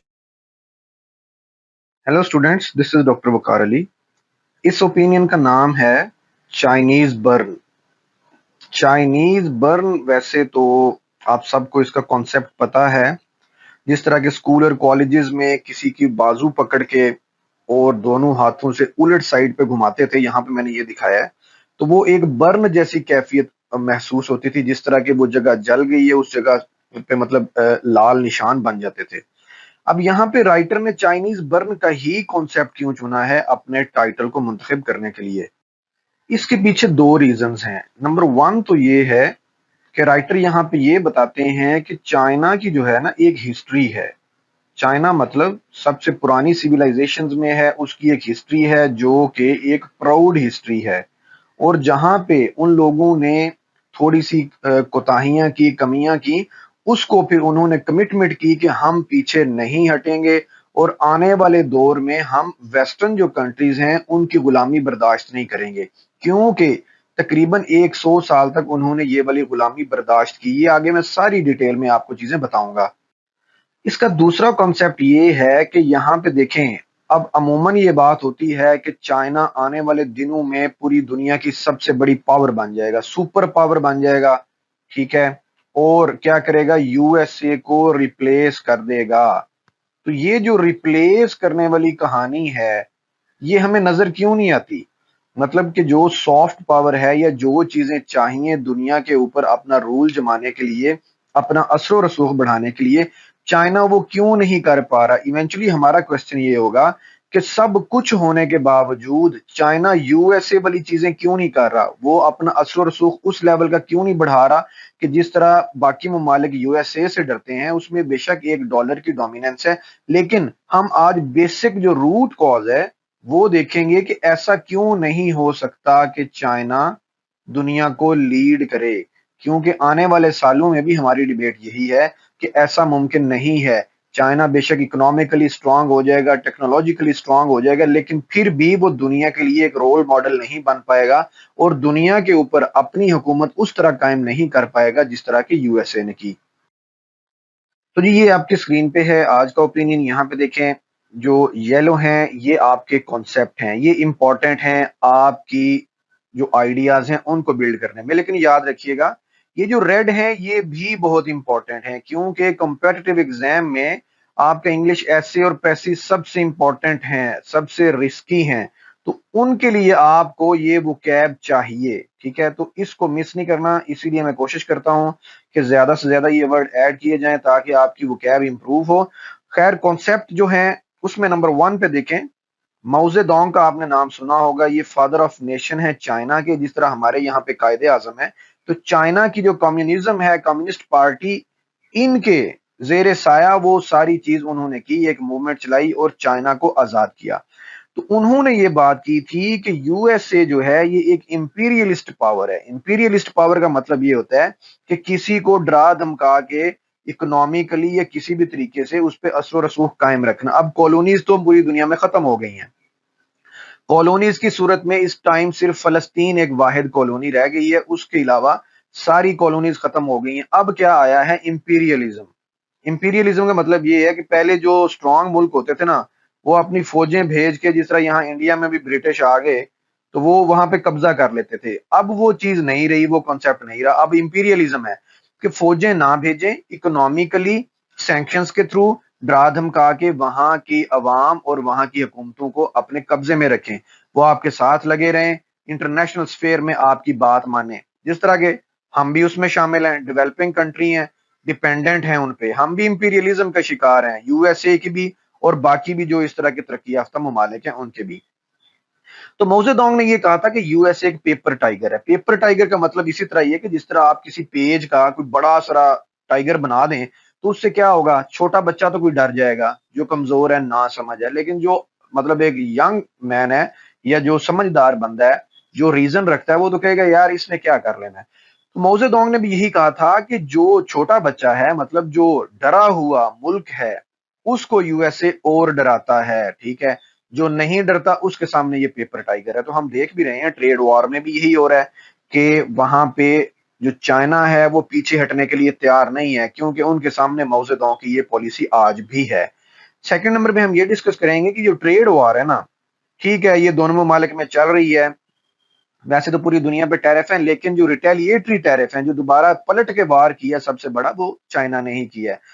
तो अब हुआ क्या है, अब ये दोनों ममालिक तो ट्रेड वार लड़ रहे हैं, लेकिन कहा जाता है ना कि दो हाथियों की लड़ाई में घास कुचली जाती है। तो बाकी जो ममालिक हैं वो घास की तरह हैं, जो डेवलपिंग कंट्रीज हैं, जो दोनों पे डिपेंडेंट है किसी ना किसी तरह, वो अब उनसे कहा जा रहा है, चाइना डिमांड करता है कि आप हमारी फेवर करें, यूएसए डिमांड करता है हमारी फेवर करें।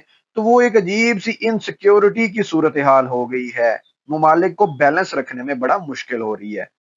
एट द एंड जी हमारी डिस्कशन वही होगी जो आज की सबसे इंपॉर्टेंट चीज है कि देखें, अब यूएसए जो है ना वो पीछे हट रहा है। अभी कल ही मैं देख रहा था कि 30 यूएस जो एम्बेसीज हैं वो प्लान कर रहे हैं कि जो 30 यूएसए की एम्बेसीज हैं, सफारत खाने हैं, उनको क्या कर दिया जाए, बंद कर दिया जाए। मतलब वो आइसोलेशनिज्म की तरफ जा रहे हैं कि हमने दुनिया से कट होके रहना है, दुनिया हमें एक्सप्लॉइट करती है, हमारे फौजी मारे जाते हैं, हमारी इकोनॉमी मुतासर होती है, तो वो अपने आप को अलग थलग करने जा रहे हैं। अब जब वो सारा कुछ हो रहा है तो फिर देखें कौन आता है पीछे।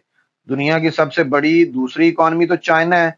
तो क्वेश्चन ये है कि चाइना यूएसए को रिप्लेस क्यों नहीं कर पा रहा, और आने वाले वक्त में भी चाइना ना तो विलिंग है, ना उसमें कोई ऐसी हमने चीज देखी कि वो कहे जी आज से मैं ही दुनिया को चलाऊंगा जिस तरह यूएसए कहता था। तो ना तो वो विलिंग है, और ना ही अगर वो विलिंग हो तो फिर भी कोई चांसेस हैं। तो ये भी हम डिस्कस करेंगे। तो जी आज का मुद्दा यही है कि एक अजीब सी लड़ाई चल पड़ी है जो कि ना सिर्फ ट्रेड वॉर है, बल्कि इसके अलावा वो स्ट्रेटेजिक वॉर भी है, वो दुनिया को रूल करने की वॉर भी है कि किस तरह अपने आप की जो ताकत है उसको बचा के रखना है या उसको बढ़ाना है ताकि हमारी डोमिनेंस बरकरार रहे। तो ये दोनों तरह की वॉर्स यहाँ पे चल पड़ी हैं, और आने वाले 4 साल पूरी दुनिया के लिए बड़े अनप्रिडिक्टेबल भी होंगे और बड़े मुश्किल भी होंगे। तो जी मेन आइडिया जो हम डिस्कस करेंगे, नंबर वन पे देखें, जिस तरह हमने माओ जेडोंग की भी बात कर ली कि चाइना की एक हिस्ट्री है कि वो रेजिस्ट करते हैं इंपीरियलिज्म की जो पावर्स है ना, उन्होंने बड़ी कोशिश की, हुकूमत भी की वहां पे, ब्रिटिशर्स ने आके भी इनको हराया, जापान भी इन पे हमला कर देता था, ये चीजें रही, लेकिन ऐसा वक्त कभी नहीं आया कि इन्होंने रेजिस्टेंस छोड़ी हो। तो वो अभी भी यही कर रहे हैं, वो यूएस की इंपीरियलिज्म को आज भी मानने के लिए तैयार नहीं है, पीछे हटने के लिए तैयार नहीं है। तो ट्रेड वॉर शुरू हो गई है जी, बड़े सारे ममालिक इसका शिकार होंगे, that left the countries in lurch. Lurch का मतलब यही है कि वो एक अनसर्टेनिटी की सिचुएशन है कि इस तरफ जाएं या उस तरफ जाएं। वो जिस तरह कहा जाता है आगे कुआं पीछे खाई, अब ये ममालिक की सूरत हाल है।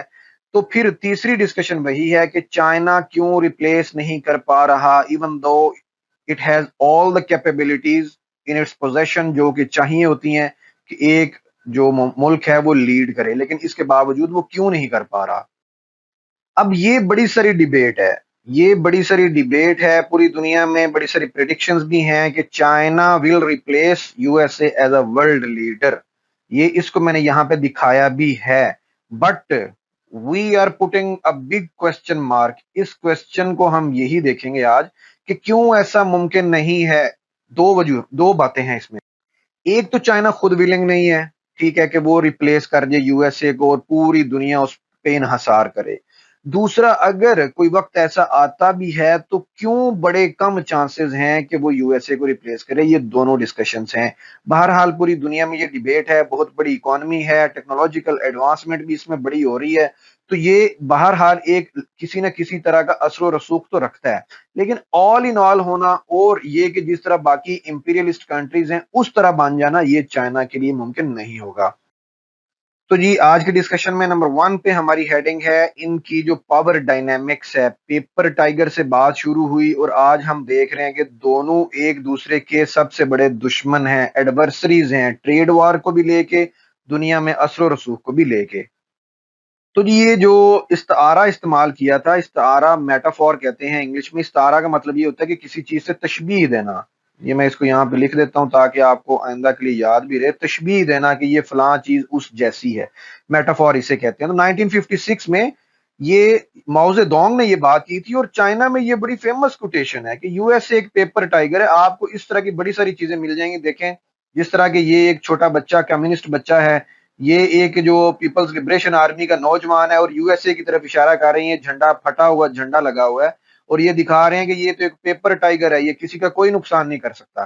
तो ये एक मेटाफोर है, एक इशारा आज भी चाइना में इस्तेमाल होता है। उनको इस चीज को उन्होंने एक पॉलिसी बनाया वहां पे। तो यहाँ पे यूएसए को पेपर टाइगर दिखाया गया है, जो कि जाहिरन इन अपेयरेंस तो बड़ा स्ट्रांग है, लेकिन रूहानी तौर पे, एसेंस पे, अंदर अंदरूनी तौर पे ये बहुत कमजोर है। बाहर ये डरा के रखता है, लेकिन अगर कोई इसके सामने आके खड़ा ही हो जाए तो फिर ये पीछे हट जाता है। इसकी वाज़ेह मिसाल मैं आपको देता हूं। इसकी वाज़ेह मिसाल है 1971 की जो पाकिस्तान और इंडिया की वॉर थी। इसमें इन्होंने कहा कि हम क्या कर रहे हैं, अपनी आप की मदद के लिए भेज रहे हैं, सबमरीन्स भेज रहे हैं और अपने एयरक्राफ्ट कैरियर भेज रहे हैं, एयरक्राफ्ट कैरियर भेज रहे हैं। तो यहाँ पाकिस्तानियों को सिर्फ यही उम्मीद थी कि अब हमें यही बचा सकता है। जब ये लोग करीब आए तो यूएसएसआर, जो कि सोवियत यूनियन था, उसने धमकी दी कि अगर आप यहाँ पे अरेबियन सी में आते हैं या इंडियन ओशन में आते हैं तो फिर क्या है, हमारी आपसे डायरेक्ट वॉर है, आप इंडिया पाकिस्तान को भूल जाएं। मतलब इस हद तक यूएसएसआर, सोवियत यूनियन, इंडिया के हक में आ गया। उसने कहा कि अगर आप यहाँ इंडिया के करीब आते हैं तो हमारी डायरेक्ट वॉर है आपके साथ, हम आप पे अटैक करेंगे। अब पाकिस्तान तो था इनके ब्लॉक में, यूएसए के, इंडिया था सोवियत ब्लॉक में। सोवियत की एक धमकी से ये पीछे हट गए और हमें बांग्लादेश उनको देना पड़ा। हालांकि हमारी आखिरी उम्मीद तब 70 वॉर की, जो 71 की वॉर है, उसमें यही थी। तो ये एक मिसाल है पेपर टाइगर की कि ये पीछे हट गए कि ठीक है, सोवियत से नहीं लड़ना भाई, ये तो सीधा सामने होके आ गया। तो माओ जो है, माओ जेडोंग ने बहरहाल ये वार्न किया था कि इसको अंडर एस्टिमेट नहीं करना। बहरहाल क्योंकि बहुत पुरानी हिस्ट्री है, 350 साल से इंडिपेंडेंस इनको मिल चुकी है। ममालिक तो हमारे जैसे ऐसे हैं जिनको अभी 76 साल हुए हैं। तो अमूमन हमारे यहाँ पे लोग क्या करते हैं, यूएसए, वेस्टर्न, ये मिसालें देते हैं। देखें, ये चीजें आहिस्ता आहिस्ता बनती हैं, आपने स्लोली उस तरफ मूव करना होता है। लेकिन बहरहाल उनकी एक बड़ी पुरानी हिस्ट्री है रेजिस्टेंस की, लिबरेशन की। पूरी दुनिया की जमहूरियत वहां से निकली है, पूरी दुनिया के लिए जो कवानीन है वहां से निकले हैं, पूरी दुनिया की जो राइट्स हैं जो हकूक है उनकी आवाजें भी वहां पे बुलंद हुई हैं। तो बहरहाल वो रिच इन हिस्ट्री हैं। स्टिल पावर के तौर पे अगर हम कंसीडर करें तो मौ ज़ेदुंग की बात ठीक समझ आती है। तो ये यहाँ पे मैंने कोटेशन भी लगाई है, ये मौ ज़ेदुंग है, ठीक है। ये इसमें पेपर टाइगर वाली बड़ी सारी इनकी जो इस तरह की कोटेशंस हैं वो मौजूद हैं। तो उन्होंने कहा कि यूएस इंटिमिडेट करता है, डराता है सर्टेन कंट्रीज को कि वो हमारे साथ ट्रेड और बिजनेस ना करें। लेकिन याद रखें, ये एक पेपर टाइगर है जो सिर्फ डराता है। आप इसके धोखे में ना आए, इससे ना डरें। आप इसको एक उंगली लगाएंगे और ये बर्स्ट कर जाएगा। जिस तरह की क्या होता है कि कोई गुब्बारा है, आप उसको यहाँ पे क्या करें, पिंच करें, अगर यहाँ पे पिंच करें तो वो क्या होता है, ब्लास्ट हो जाता है। तो वो भी यही कह रहे हैं कि ये सिर्फ एक बबल है, ये आपको डरा रहा है। आप इसको सामने खड़े हो जाएं तो ये आपके रास्ते से हट जाएगा। फिर आ जाते हैं जी, चाइनीज इकोनॉमिक राइज हुआ किस तरह। देखें, माओ जेडोंग जो थे ना, इनकी बड़ी सख्त पॉलिसीज थी। ये यहाँ पे देखें, इनमें जीडीपी बिल्कुल ना होने के बराबर थी, कोई इंप्रूवमेंट नहीं हुई। इनका ज्यादा मकसद यही था कि यहाँ पे जो रेवोल्यूशन कम्युनिज्म के खिलाफ लोग हैं उनको खत्म किया जाए। जो लैंड ऑनर्स हैं, जो बड़े बड़े टाइकोन्स हैं, जाहिर बात है उनकी प्रॉपर्टी थी तो उनका असर रसूख भी था, उनको दबाने के लिए इन्होंने ज्यादा वक्त लगाया। उसमें बड़े सारे लोग भी मारे गए, बड़े सारे यहाँ पे बहरान भी आए। फिर क्या हुआ, 1970 आता है। पाकिस्तान, रिचर्ड निक्सन जो हैं, जो यूएसए के प्रेसिडेंट हैं, पाकिस्तान ने कोशिश की कि इन दोनों को मिलाया जाए, चाइना को और यूएसए को, ताकि हम प्रेशर कम हो। निक्सन ने फिर क्या किया, चाइना का दौरा किया और इन्हें मनाया कि आप क्या करें, वर्ल्ड इकोनॉमी का हिस्सा बने, सोवियत यूनियन की तरह अपनी इकोनॉमी को अलग थलग ना करें। लेकिन कम्युनिज्म हमेशा डरते थे, कम्युनिस्ट जो हैं, कि अगर हम वर्ल्ड इकोनॉमी का हिस्सा बने तो वो तो लिबरल बेसिस पे है, एक उनकी जो इकोनॉमी है वो तो कैपिटलिस्ट बेसिस पे है। हम तो कैपिटलिज्म के खिलाफ कम्युनिज्म को लेके आए हैं। बहरहाल इन्होंने बड़ी अक्लमंदी से ये गेम की। निक्सन ने इनको मनाया और ये मान गए। और निक्सन को ये था कि ये अपनी इकोनॉमी खोलेंगे तो यहाँ पे रेवोल्यूशन आ जाएगी, हम इनको भी गिरा देंगे। उनका बहरहाल मकसद ये था। लेकिन ये जो है, इनका नाम है डेंग शॉपिंग, इनका नाम है, ये सेकंड नंबर पे आप देखें। इनके दौर में इकोनॉमी उठना शुरू हुई, डेंग शॉपिंग ने इकोनॉमी को खोला। ये यहाँ पे मैंने ये चीज दिखाई भी है, shopping open up Chinese economy. इन्होंने क्या किया, कैपिटलिज्म को भी ऐड कर लिया कि प्राइवेट बिजनेसेस भी यहाँ आ सकते हैं। जो लेबर है वो जाहिर बात है स्किलफुल भी थी और सस्ती भी थी। वो चीजें आगे हम डिस्कस करेंगे। तो निक्सन ने हालांकि मनाया इसलिए कि ये चलो इकोनॉमी खोलेंगे, दुनिया, चाइनीज लोग जो हैं दुनिया को देखेंगे तो इनके खिलाफ खड़े हो जाएंगे। वो चीज उलट हो गई। तो क्या हुआ, अब देखें आप, जो इनकी इकोनॉमी है पूरी दुनिया में शेयर वो 6% था 2000 में। 2001 में ये वर्ल्ड ट्रेड ऑर्गेनाइजेशन का हिस्सा बने हैं। उसके बाद आज ये 32% पूरी दुनिया की जो मैन्युफैक्चरिंग इंडस्ट्री है उसका 32% सिर्फ चाइना प्रोवाइड कर रहा है। तो ये इतनी बड़ी यहाँ पे रेवोल्यूशन इकोनॉमिक लेके आए हैं। तो क्या हुआ, इन्होंने ट्रांजिशन किया। पहले लो वैल्यू गुड्स, ठीक है, सस्ती चीज चाइना की है, यार ये चाइना की चीज है जल्दी खराब हो जाएगी, उस चीज से इन्होंने अपनी इकोनॉमी को किस तरफ लेके गए हैं।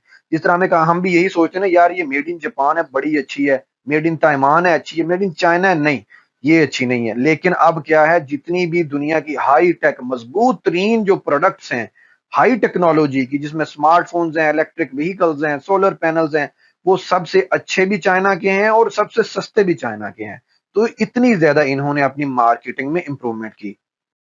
अब जाहिरी बात है यूएसए के लिए तो ये चीज हजम करने वाली नहीं थी, उनके लिए चैलेंजिंग थी। तो वहां पे जो दोनों पार्टीज हैं, बाई पार्टीशन का मतलब ये है कि दोनों parties, both of the parties, जिसमें रिपब्लिकन भी आ जाते हैं और डेमोक्रेट भी आ जाते हैं, इनकी चाइना को लेके सेम पॉलिसी है कि हमारा आने वाले वक्त में सबसे ज्यादा जो चैलेंज है वो चाइना है। किसमें जी, इकोनॉमिक कंपेटिटर में भी, और जो स्ट्रेटेजिक राइवलरी है, जो कि इलाकाई असर रसूख है, उसमें भी। दोनों में हमारी राइवलरी ये है और ये दोनों चाइना को ही आके टारगेट करते हैं।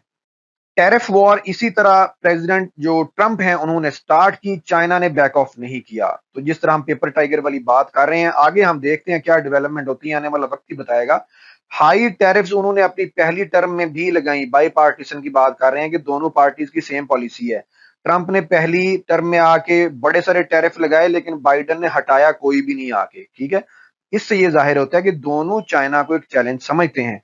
ट्रंप ने अब जो रिसेंटली टैरिफ्स लगाए, सबसे पहले यहां पे देख लें ये थर्ड पॉइंट को, कि 125% पे चाइना भी ले गया हुआ है, चाइना पीछे नहीं हटा।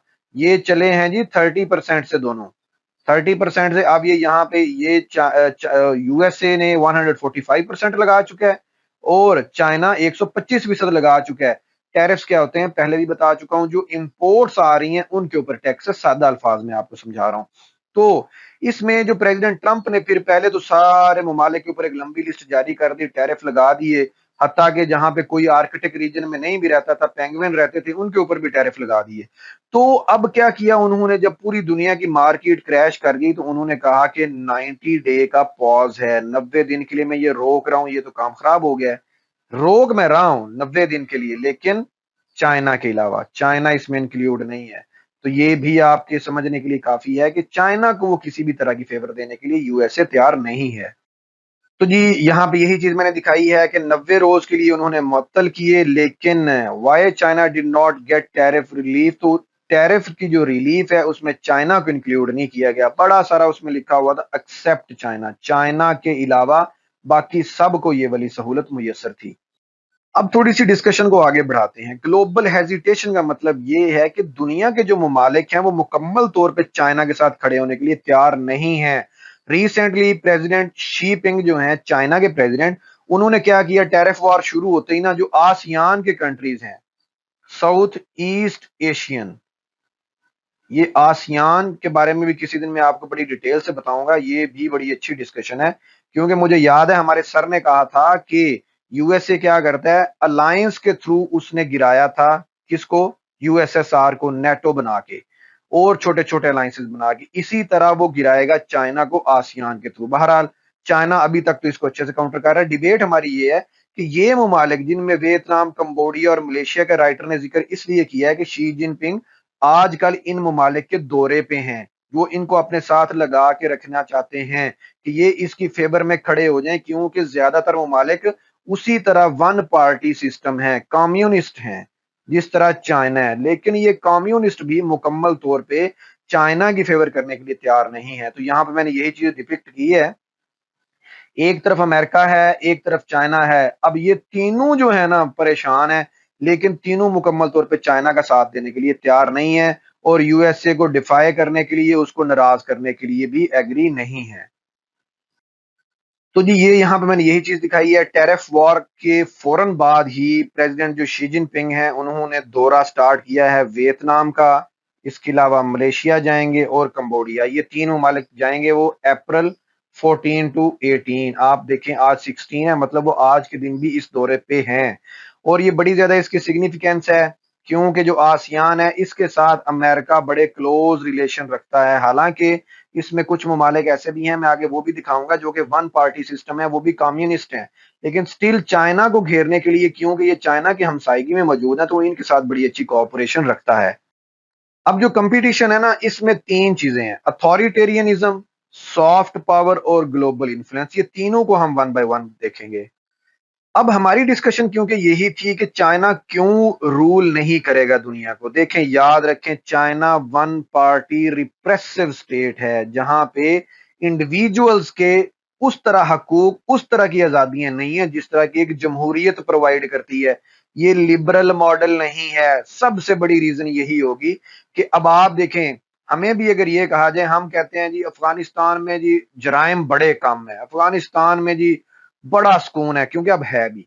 लेकिन अगर किसी को हम कहें जी तुम अफगानिस्तान चले क्यों नहीं जाते, वहां पे तो इस्लामी निजाम है, तो वो किसी को पसंद नहीं है। पसंद इसलिए नहीं है कि जो एक आजादी है वो एक इंस्टिंक्ट है, ह्यूमैनिटी जो है, जो शख्सियात हैं वो आजादी को पसंद करती हैं। इसी तरह चाइना की हम बड़ी मिसालें देंगे, बड़ी फेवर करेंगे, लेकिन वीजा हमें यूएसए और यूरोप का चाहिए क्योंकि वहां पे आजादी है और इंसान की ये अंदर से उसकी इंस्टिंक्ट है कि वो आजादी को पसंद करता है। तो हमारा जो ग्लोबल साउथ है, ये ग्लोबल नॉर्थ और साउथ की मैं आगे दिखा दूंगा आपको शॉर्ट अल्फाज में। जो डेवलपिंग कंट्रीज हैं, जो अभी गरीब हैं, वो कभी भी इस मॉडल को पसंद नहीं करते, कोई भी पसंद नहीं करता। इस वजह से भी चाइना रूल नहीं कर पाएगा दुनिया को।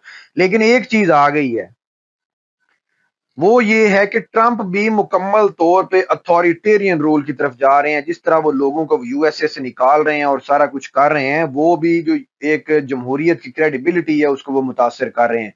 बहरहाल ये मैं आपको दिखा दूं कि वन पार्टी सिस्टम, अब आप देखें जमहूरियतें जो है ना, वो मुकम्मल हैं, मुकम्मल डेमोक्रेसी है, फ्लॉड डेमोक्रेसी है, हाइब्रिड रिजीम है, या जिस तरह भी आप उसको जिक्र कर लें, वो 100 के करीब ममालिक में है। लेकिन जो वन पार्टी सिस्टम है वो पूरी दुनिया में सिर्फ 6 ममालिक में है। वो यहाँ पे मैंने दिखाया है, उसमें सबसे पहले नंबर पे आ ही चाइना जाता है, फिर ये वियतनाम है जिसके दौरे पे हैं आजकल हम, जो प्रेसिडेंट शी जिनपिंग हैं वो वियतनाम के दौरे पे हैं, कंबोडिया, इसके अलावा क्यूबा आ जाता है जो कि यूएसए के साथ है, इरिट्रिया आ जाता है, लाओस आ जाता है और नॉर्थ कोरिया आ जाता है। और ये तीनों बाकी जो ममालिक हैं चाइना के अलावा, इनकी आपको वैल्यू का पता है, इनकी कोई वैल्यू नहीं है दुनिया में, इनकी से नहीं है, ट्रेड इनकी बिल्कुल फारिग है। तो इसीलिए जिन लोगों ने इसको सपोर्ट करना था वो यही थे कि जो वन पार्टी सिस्टम पे बिलीव करते हैं, वो कहते हैं एक अच्छा मॉडल बन के दिखाते चाइना की तरह, तो फिर दुनिया भी शायद इससे क्या होती, अट्रैक्ट होती। लेकिन ऐसा नहीं हुआ। तो ये एक रीजन है, बेसिक रीजन है, रूट कॉज है कि चाइना को बड़ी मुश्किल होगी दुनिया को ये मनाने के लिए कि जी ठीक है आप मेरे पीछे चलें। तो राइटर यहाँ पे ये कहते हैं कि चाइना के लिए एक बड़ी अच्छी अपॉर्चुनिटीज है कि जहां जहां से यूएसए निकल रहा है वहां वहां पे वो अपने फुटस्टेप्स जमाए, वहां अपने आप को मजबूत करे, स्पेशली अपनी सॉफ्ट पावर को बढ़ाए। जिस तरह के यूएस एड थी, पूरी दुनिया में वो फंडिंग करते थे, एक सॉफ्ट पावर का टूल था, और उनका असर रसूख बढ़ाने के लिए यूएस एड इस्तेमाल होती थी, वो बंद हो गई है। तो चाइना को चाहिए कि वो यहाँ पे पैसा लगा दे और हेल्प करे ग्लोबल साउथ की, किसमें हेल्थ केयर के बड़े मसाइल हैं, इंफ्रास्ट्रक्चर के बड़े मसाइल हैं, डिप्लोमेटिक गुडविल के तौर पे ये काम करे। ग्लोबल नॉर्थ वो है, ये देखें इस लाइन से ऊपर ये जो आपको नजर आ रहे हैं ना, इस लाइन से ऊपर, ये ब्रॉन्ट लाइन इसे कहते हैं, इस लाइन से ऊपर जो आपको नजर आ रहे हैं ये तरक्की याफ्ता हैं, ग्लोबल नॉर्थ है। इससे नीचे जो नजर आ रहे हैं इस साइड पे, ये ग्लोबल साउथ है जो अभी तरक्की कर रहे हैं। तो ये सारे बड़े सारे ममालिक यूएसएड की हेल्प के ऊपर भी इनकी रिलायंस थी। क्योंकि यूएसएड बंद है तो राइटर कह रहे हैं कि अब चाइना को चाहिए कि यहाँ पे आके वो इनकी हेल्प करे। चाइना ऐसा नहीं करेगा। चाइना को पता है कि दुनिया में वो अभी रूल करने के काबिल नहीं है। वो उनकी स्टडी बड़ी इस पे लॉजिकल होती है, ठीक है। और वो क्या करते हैं, हमेशा इन्वेस्ट करते हैं। वो अपना पैसा उनको वापस चाहिए, ठीक है, 2 गुना 3 गुना वो इन्वेस्ट करते हैं। नो लोन्स, वो दुनिया में लोन्स अगर दें भी ना तो वो उसके ऊपर इंटरेस्ट रेट रखते हैं। जिस तरह की इमदाद है, एड है, एड वो प्रोवाइड नहीं करते। नो टू एड, एड वो प्रोवाइड नहीं करते। आपको लोन्स चाहिए इंटरेस्ट रेट पे, आपको वहां इन्वेस्टमेंट चाहिए, उसके लिए वो लोग आ जाते हैं। देखें इसकी वजह हम पढ़ चुके हैं, क्योंकि चाइना भी ऐसा नहीं है कि कोई नया मुल्क है, बड़ी पुरानी सिविलाइजेशन है और वहां पे बड़ी इंफ्रास्ट्रक्चर, हर चीज वो जिस तरह डेवलप हो रहे हैं, तो उनकी स्टडी भी डेवलप है। वो समझते हैं कि दुनिया में हमने किस तरह आगे जाके शायद कोई इस तरह की चीजें बने। लेकिन अभी हम अगर ये काम करेंगे हम वेस्ट ऑफ मनी करेंगे, और दुनिया कभी भी हमें यूएसए के मुकाबले में एक्सेप्ट नहीं करेगी या यूरोप के मुकाबले में एक्सेप्ट नहीं करेगी। राइटर ने यहाँ पे टियानमन स्क्वायर का जिक्र किया। ये टियानमन की एक तहरीक चली थी, क्योंकि आपको पता है कि 1991 में यूएसएसआर भी कोलैप्स कर गया, सोवियत यूनियन, और इसकी तहरीक जो है तब चली, यूएसएसआर के टूटने की जो आगाज है वो 1989 में हुआ। जब इसने यहाँ अफगानिस्तान से विद्रोह किया ना, तो बड़े सारे ममालिक में तहरीकें चल पड़ी। तो इस चीज को जब चाइना के लोगों ने देखा, जिस तरह हमने शुरू में बात की थी कि निक्सन आए ही इसलिए थे कि आप चाइना को दुनिया के लिए खोलें, ताकि यहाँ की यूथ जो है ना वो अल्टीमेटली इंसान को आजादी पसंद है। तो चाइनीज भी इंसान है, उनको भी आजादी पसंद है। उन्होंने भी देखा कि ठीक है यार, यहाँ पे आजादियां लेने का वक्त आ चुका है। वो क्या हुए, तियानमन स्क्वायर बीजिंग के अंदर है, तकरीबन एक बहुत बड़ी जगह है, वहां पे एक स्क्वायर है, एक बहुत बड़ा खुला रोड है, वहां के ऊपर वो आके बैठ के 1989 की बात है, जब ये सोवियत यूनियन टूटने जा रहा था। ये तब की वहां की तस्वीर है तियानमन की। एब्सोल्यूट पावर करप्ट्स एब्सोल्यूटली, वही जमहूरियत के नारे इन्हें लगाना शुरू कर दिए, जो कि निक्सन ने सोचा था वही चीज होने लग गई। कुछ दिन ये लोग यहाँ पे बैठे, एक ही रात में चाइना ने तकरीबन 300 से 400 लोग यहाँ पे मारे और सबको यहाँ से भगा दिया। तो उसको कहते हैं तियानमन स्क्वायर मैसेकर, ठीक है, वो एक मैसेकर हुआ। तो इस चीज को देखते हुए भी दुनिया समझती है कि ये आज़ादियाँ देने के लिए तैयार नहीं होंगे, जिस तरह अपने मुल्क में इन्होंने नहीं दी। दूसरे नंबर पे इनका नैरेटिव ये है, देखें जिस तरह यहूदियों का होलोकॉस्ट हुआ ना, उनका नारा है नेवर अगेन। तो इन्होंने भी ये नारा सोचा है, ये 100 साल इन्होंने गुलामी के बर्दाश्त किए, फिर इन्होंने कहा कि आने वाले दौर में कभी भी हम ऐसा नहीं होने देंगे कि इनके सामने हम झुकें। किस तरह 100 साल सेंचुरी ऑफ ह्यूमिलिएशन उसे कहते हैं, बेइज्जती के 100 साल, वो भी मैं आगे आपको बताता हूँ। तो ये थी जी सेंचुरी ऑफ ह्यूमिलिएशन चाइना के लिए। ये यहाँ पे इसको मैंने दिखाया है, जिसका दिल करता था बड़ी पावर का वो आके इसके ऊपर हमला कर देता था। कभी वो जापानीज थे, कभी वो इंग्लिश थे, और भी किसी का बस चलता था तो वो इन्हीं के ऊपर आके टूट पड़ता था। 100 साल इन्होंने बड़ी बेइज्जती में गुजारे हैं। स्पेशली दो वॉर्स का मैं जिक्र करूंगा यहाँ पे। एक फर्स्ट ओपियम वॉर है। फर्स्ट ओपियम वॉर याद रखें, ये ब्रिटिश के खिलाफ थी। ये क्या करते थे, ओपियम जिसे हम कहते हैं नशा, या आप कह लें हशीश, हशीश का लफ्ज इस्तेमाल कर लें। ये क्या करता था कि ब्रिटिश यहाँ पे भेजता था, इन लोगों को लत लगा दी गई। चाइनीज लोग मतलब इनकी सलाहियतें मुतासिर करने के लिए वो नशा भेजते थे। यहाँ पे जो हुक्मरान था तब, वो चिंग डायनेस्टी थी। उन्होंने क्या किया, इनके खिलाफ शुरू की एक वॉर। ठीक है, उसको कहते हैं फर्स्ट ओपियम वॉर। थोड़ा डिटेल में आगे बताऊंगा। तो वो बेचारे वहां पे भी हारे, सेकेंड ओपियम वॉर में भी हारे। तो उन्होंने, ब्रिटिश ने यही कहा कि हम ओपियम भेजेंगे, हम नशा चाइना को जरूर बेचेंगे। और ना सिर्फ ब्रिटिश ने इनको दो जंगें हराई, इनका हांगकांग भी कब्जे में ले लिया। एट द एंड 1945 में जब वर्ल्ड वॉर टू एंड हुई, तो दुनिया ने चाइना को तस्लीम किया। बिग फोर में ये आया इवेंचुअली। आज ये परमानेंट मेंबर है यूनाइटेड नेशन की सिक्योरिटी काउंसिल का, और नारा इनका वही है, नेवर अगेन, कभी भी हम इनकी गुलामी बर्दाश्त नहीं करेंगे। तो जी फर्स्ट ओपियम वॉर लड़ी गई 1839 टू 1842। सेकंड वाली जो लड़ी गई 1856। मकसद एक ही था, लेकिन नतीजा भी एक ही निकला। दोनों में ये बुरी तरह जो चिंग डायनेस्टी है ये हारी। और यहाँ पे हत्ता कि इन्होंने मुआहदा किया कि ठीक है जी, आप हशीश और नशा भेजते रहें। लोगों को लत लगी, वो सारों को नशे पे लगा दिया ब्रिटिशर्स ने उनको गुलाम रखने के लिए। तो क्या था जी, अटेम्प्ट की गई कि सप्रेस किया जाए इलीगल ओपियम ट्रेड को। किसने कोशिश की, चिंग डायनेस्टी, क्योंकि रूल कर रही थी चाइना को। लेकिन ब्रिटिश क्या कहते थे कि लिबरल जो फ्री ट्रेड है ना, उसको आप चलने दें, यहाँ पे डिमांड है, हम भेज रहे हैं। क्या हुआ फिर कि ये इसको रिकॉग्नाइज किया इन्होंने। ट्रीटी हुई, नैनकिंग की ट्रीटी इसे कहा जाता है। ये चीजें मुश्किल नहीं है, 2 से 3 दफा आप पढ़ेंगे ना तो हिस्ट्री में ये चीजें आपको आगे काम आएंगी। मैं कोशिश करता हूँ ज्यादा से ज्यादा डाटा प्रोवाइड करने की, ताकि रेलिवेंट चीजें आपके जहन में रहें, आपके नोट्स में लिखी हों। जहां पे भी आपको क्वेश्चन हो, आप ये चीजें डालें, रेलिवेंस के तौर पे आप ये चीजें मेंशन करें। तो क्या हुआ, ब्रिटिश विक्ट्री हुई, इनकी बड़ी सुबकी हुई चाइनीज की, 2 दफा। 1839 में भी हुई, 1856 में भी हुई। जापानीज की तो हम बात ही नहीं कर रहे ना, जापानीज ने भी बड़ा इनको यहाँ पे कत्लो गारत की है। और हांगकांग का जो आइलैंड है वो भी वो अपने कब्जे में उन्होंने ले लिया, मुआहदा कर लिया। ये है सेंचुरी ऑफ ह्यूमिलिएशन, बेइज्जती का 100 साल। अब चूंकि हांगकांग का जिक्र हुआ है तो वो भी मैंने सोचा आपको दिखा दूं। ये यहाँ पे है, हांगकांग चाइना का ही हिस्सा है, लेकिन ये ब्रिटिशर्स के पास रहा है। अभी रिसेंटली 1997 में इन्होंने वापस किया है ब्रिटिशर्स ने आके। वो भी किन कंडीशन पे, वो भी मैं आपको बताता हूँ। तो जी हांगकांग का कंट्रोल अभी रिसेंटली 1997 में ही चाइना को वापस मिला है। ये मैंने यहाँ पे लगाया। 156 साल तक यहाँ पे किन की हुकूमत रही, ब्रिटिशर्स की हुकूमत रही, यहाँ जमहूरियत रही। और जब चाइना को इन्होंने ये खिता वापस भी किया ना, उसकी में से एक शर्त ये थी कि 2047 तक ये खिता ऑटोनमस रहेगा और यहाँ पे जमहूरियत ही रहेगी। उसके बाद लोग डिसाइड करेंगे कि हाँ जी हमें क्या चाहिए। चाइना ने कहा जी ठीक है, आन दो। ठीक है, एक दफा वो आ गया, उसके बाद यहाँ पे बड़े सारे मुजाहरे भी हुए। 2014 में भी हुए, उसके बाद 2020 में भी हुए। फिर इन्होंने क्या किया, चाइना ने एक लॉ पास किया और मुकम्मल तौर पे इसको अपने कब्जे में ले लिया। वही बात थी कि वेस्टर्न इन्फ्लुएंस, वेस्टर्न सब्जुगेशन, उनकी गुलामी हम बर्दाश्त नहीं करेंगे, अपने खित्ते में भी और अपने स्फेयर में भी। इसी तरह ये भी एक मिसाल है हांगकांग की, जो कि अभी रिसेंटली चाइना ने अपने कब्जे में लिया है। At the end the writer ने बात की क्लाइमेट चेंज की, क्योंकि पेरिस एग्रीमेंट से, ये मैंने यहाँ पे चीजें दिखाई हैं, प्रेसिडेंट ट्रंप विदड्रॉ कर चुके हैं। तो राइटर ये कहते हैं कि ये एक बड़ी अच्छी अपॉर्चुनिटी है। ट्रंप ने विदड्रॉ किया ना पेरिस एग्रीमेंट से, ये अपॉर्चुनिटी है China to lead the campaign. एक तो ये है कि इनकी ज्यादा कोयले का ही है। मतलब ये कि इनकी सारी तरक्की जो इनकी इंडस्ट्रियलाइजेशन है ना वो कोयले के ऊपर है। तो अब ये खुल के कर सकेंगे, अगर नहीं भी करते तो दुनिया को लीड करने के ये काबिल हैं क्योंकि अमेरिका निकल चुका है। तो यहाँ पे राइटर ये भी कहते हैं कि ये एक गिफ्ट है चाइना के लिए, जहां-जहां से यूएसए जा रहा है ये उसको रिप्लेस करें। आज के इंपॉर्टेंट एमसीक्यूज में नंबर 1 पे है जी, करंट जो प्राइम मिनिस्टर हैं चाइना के वो कौन है? प्रेसिडेंट तो आपको पता है शी जिनपिंग है, इनका नाम है ली चियोंग।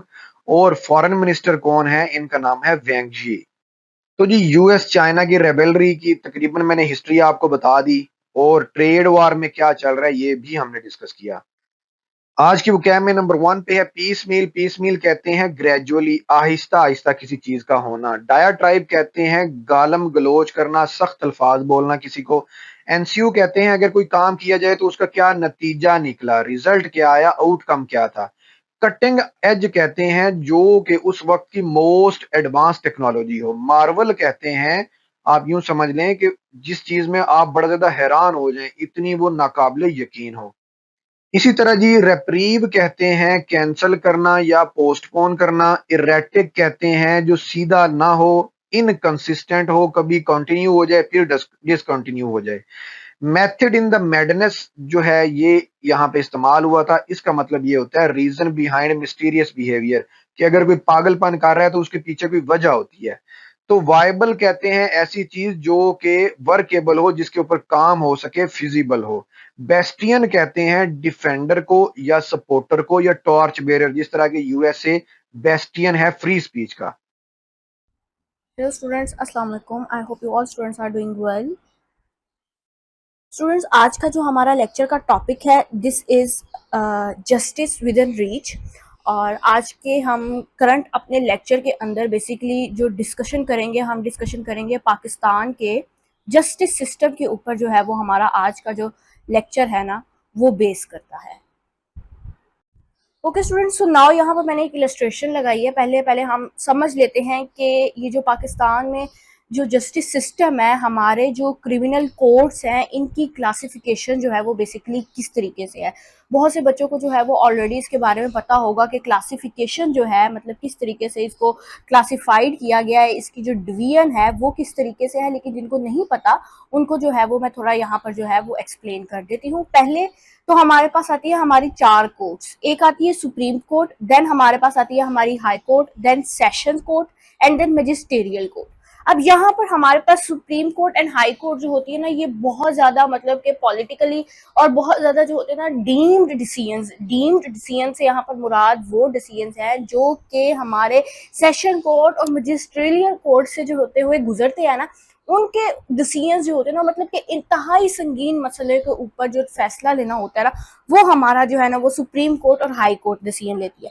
अब यहाँ पर supreme court and high court के डिसीजन लेने का प्रोसेस जो होता है ना, वो ये नहीं होता कि ये किसी भी केस को जब इसने डिसीजन लेना है तो उसने उस केस को ए से स्टार्ट करना है या स्क्रैच से जो है वो केस के बारे में जो है वो उसको आइडेंटिफाई करना नहीं। ये पता है क्या करते हैं, ये करते हैं कि ये सेशन कोर्ट और मैजिस्टेरियल कोर्ट के डिसीजंस को जो है ना वो देखते हैं कि आइदर इन दोनों कोर्ट्स ने जो डिसीजन लिया है वो फेयर डिसीजंस लिए हैं, वो जस्टिस के अकॉर्डिंगली डिसीजन लिए हैं, यानी कि डिसीजंस में जस्टिविटी है कि नहीं है। अब यहाँ पर हमारे पास सेशन कोर्ट की जो है ना वो आगे से भी जो है ना वो 2 कोर्ट्स जो है वो निकलती हैं। एक को हम जो कहते हैं एडिशनल सेशन कोर्ट कहते हैं और एक को हम असिस्टेंट सेशनल कोर्ट कहते हैं। ओके, इसके बाद जो हमारे मैजिस्टेरियल कोर्ट्स का पार्ट आता है ना, इसकी भी जो है ना ये आगे से जो है वो सब डिवीजन की हुई है। इन्होंने जो मैंने जो है वो पूरा ग्राफ जो है ना वो आपको एक्सप्लेन कर रहा है कि बेसिकली जो क्रिमिनल कोर्ट्स हैं इसको किस तरीके से जो है वो डिवाइड किया हुआ है और किस तरीके से जो है वो डिसीजंस जो है वो लिए जाते हैं। ओके स्टूडेंट्स, तो बेसिकली जो आपका लेक्चर है आज का, हमारा जो आज की डिस्कशन का कोर थीम है वो ये है कि लास्ट वीक इस्लामाबाद के अंदर जो है वो एक कॉन्फ्रेंस होती है जिसके अंदर जो है वो पाकिस्तान के लीगल सिस्टम के ऊपर जो है वो डिस्कशन की जा रही होती है। और इस कॉन्फ्रेंस के अंदर जो प्रैक्टिशनर्स होते हैं, जो पार्टिसिपेटरी मेंबर्स होते हैं, उनमें जजेस होते हैं, लॉयर्स होते हैं, पुलिस मैन होते हैं, पॉलिसी मेकर्स होते हैं।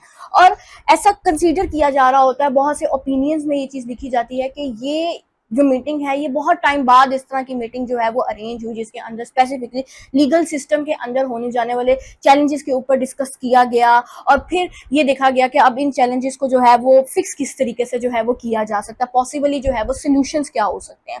अब वो कौन से चैलेंजेस थे बेसिकली जो आपकी मीटिंग के अंदर जो है वो डिस्कशन में आते हैं, या हमारे पाकिस्तान के लीगल सिस्टम को बेसिकली कौन से चैलेंजेस जो है वो फेस करने को मिलते हैं। एक तो पहला चैलेंज जो कि है कॉलोनियल लॉ।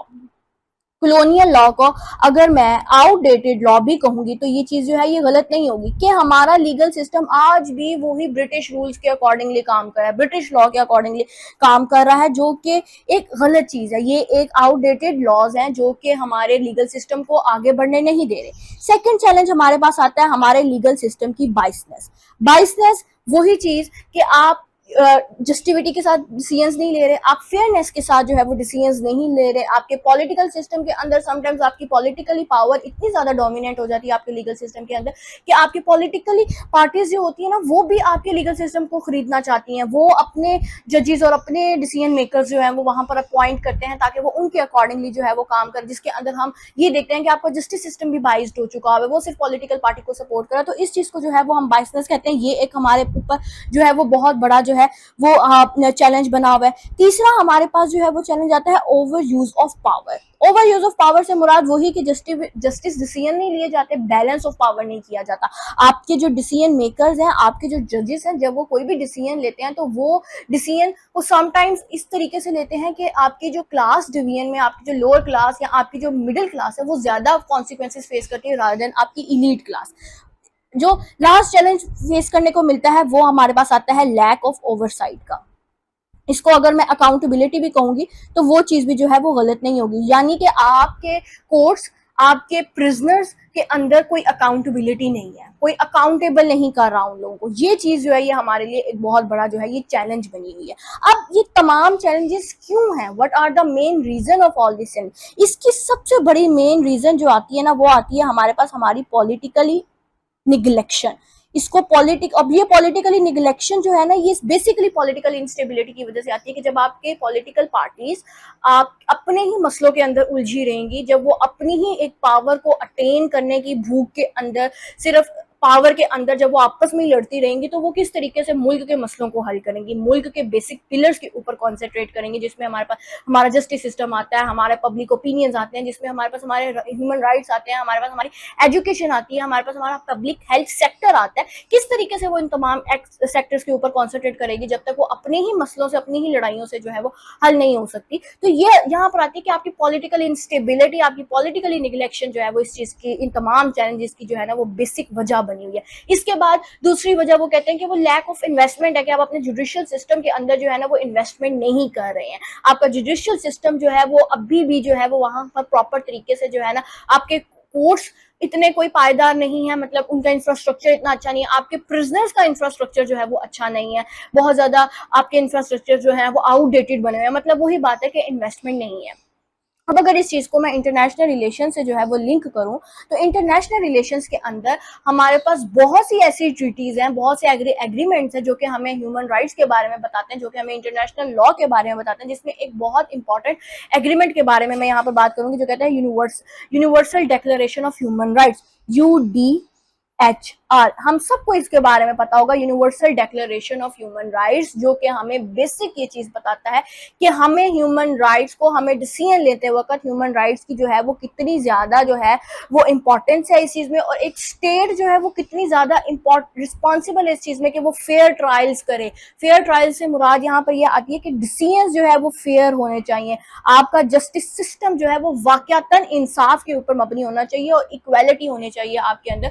आपके लॉ से पहले जो है ना वो आपकी इक्वालिटी जो है ना वो बहुत ज्यादा इंपॉर्टेंट है। ये जो वर्ड इक्विटी हम यूज करते हैं ना, इसकी बहुत डीम्ड अहमियत है, इसकी बहुत डीम्ड वैल्यू है हमारे सिस्टम के अंदर। तो वो कहते हैं कि इंटरनेशनल रिलेशंस में आप जो treaty universal declaration of human rights कहते हैं उसमें भी वो यही कहते हैं कि एक स्टेट की रिस्पॉन्सिबिलिटी है कि डिसीजन फेयर होने चाहिए और इक्विटी यानी कि इक्वालिटी की बिहाफ पर होने चाहिए। इसके अलावा फर्दर कहते हैं कि इंटरनेशनल रिलेशंस के अंदर ही कि ये जस्टिस सिस्टम जो होता है ना ये बेसिकली एक लेजिटिमेसी है, ये स्टेट की जो है ना ये एक लेजिटिमेसी है। लेजिटिमेसी से क्या मुराद है? लेजिटिमेसी से मुराद साख्त है, जिसे हम रेपुटेशन भी कहते हैं अपनी कॉमन लैंग्वेज में, कहते हैं कि ये एक स्टेट की जो है ना ये लेजिटिमेसी है वो, और ये स्टेट को ना सिर्फ इंटरनेशनल डोमेस्टिक लेवल पे बट ये इंटरनेशनल लेवल पर भी स्टेट की इमेज को बेहतर बनाने में जो है वो एक अहम रोल जो है ये प्ले करती है। तो अब हमने इस स्लाइड के अंदर बेसिकली डिस्कशन यही की कि आर्टिकल के अंदर जो कोर आइडिया था वो हमारी उस कॉन्फ्रेंस से हमने लिया, कि कॉन्फ्रेंस हुई जिसके अंदर मीटिंग हुई, उसके बाद कॉन्फ्रेंस के अंदर इश्यूज को डिस्कस किया, बेसिक प्रॉब्लम्स बेसिक चैलेंजेस क्या थे हमने वो चैलेंजेस डिस्कस किए, फिर उन चैलेंजेस की बेसिक रीजन क्या थी, कॉजेस क्या थे चैलेंजेस के, हमने उन कॉजेस को जो है वो डिस्कस किया। इसके बाद हमने इंटरनेशनल रिलेशन से जो है वो उस चीज का लिंक किया। ओके स्टूडेंट्स, तो अब हमारे पास जो है वो कौन से ऐसे रिवीजन आते हैं, कौन से ऐसे रिफॉर्म्स आते हैं जो कि हम अपने जस्टिस सिस्टम के अंदर चेंज करना चाहते हैं और जिसको हमें चेंज करने की जो है वो जरूरत है। पहला हमारे पास आता है, हमारे पास पुलिस रिफॉर्म आता है, यानी कि वो कहते हैं कि सबसे ज्यादा आपको इस वक्त जरूरत है कि आप अपने वायलेंस जो है ना इसको खत्म करें, फिर आप पब्लिक ओपिनियन को जो है वो अहमियत दें, अपने जस्टिस सिस्टम के अंदर पब्लिक के फीडबैक को बहुत ज्यादा अहमियत दें, एक ट्रस्ट बिल्ड करें अपने पब्लिक के दरमियान और लॉ के दरमियान, यानी कि आपकी पब्लिक जो इस वक्त एक मिसट्रस्ट का शिकार है ना ड्यू टू बाइसनेस, इस ट्रस्ट को जो है ये आप अपने पब्लिक के दरमियान और अपने लीगल सिस्टम के दरमियान जो है ना ये एक ट्रस्ट क्रिएट करें, ये बहुत ज्यादा जो है वो इम्पोर्टेंट है। उसके अलावा वो बात करते हैं जेंडर जस्टिस की। जेंडर जस्टिस में जो है वो डिस्कस करते हैं कि आपको चाहिए कि आप जेंडर थोड़ा सा ना स्पेसिफाई करें, आप वुमेन्स के लिए स्पेशल कोर्स बनाएं, आप लीगल एड जो है मतलब कि वुमेन्स को या माइनॉरिटीज को आप फ्री लीगल एड प्रोवाइड करें, उनको फ्रीली जो है वो उनके मामलात को हल करने की जो है वो कोशिश करें, और ये जो है इसको आप थोड़ा सा मैंडेटरी करार दे दें। मैंडेटरी से मुराद यहाँ पर आ जाती है कि थोड़ा सा इस मदद को जो है ना ये जरूरी कर दें कि फ्रीली जो है ना वो एड की जाएगी। इसके अलावा तीसरी चीज वो कहते हैं कि तीसरी आपको चेंज करने की जो जरूरत है वो आपको ट्रेनिंग पर फोकस करने की जरूरत है। अपने जजेस को ट्रेन करें, अपने प्रोसिक्यूटर्स को ट्रेन करें, आप पुलिस मैन को जो है वो प्रॉपर जो है वो ट्रेनिंग प्रोवाइड करें ताकि वो जो है वो फेयर ट्रायल कर सके, वो फेयरली डिसीजंस ले सके, वो विदाउट एनी बाइसनेस जो है वो काम कर सके, उनको जो है वो चेक आउट किया जाए कि वो कितना बैलेंस ऑफ पावर के साथ जो है वो चल रहे हैं। अब इस तमाम चीज की जरूरत क्यों है हमें, why all these things are needed in our system, because of कि अगर हमारा जस्टिस सिस्टम एक अच्छा जस्टिस सिस्टम होगा तो ये ज्यादा ह्यूमैनिटी को प्रमोट करेगा, ज्यादा रिस्पॉन्सिव होगा, पब्लिक फ्रेंडली होगा, which is most important thing, because हमारे पाकिस्तान के अंदर इस वक्त पब्लिक का किसी भी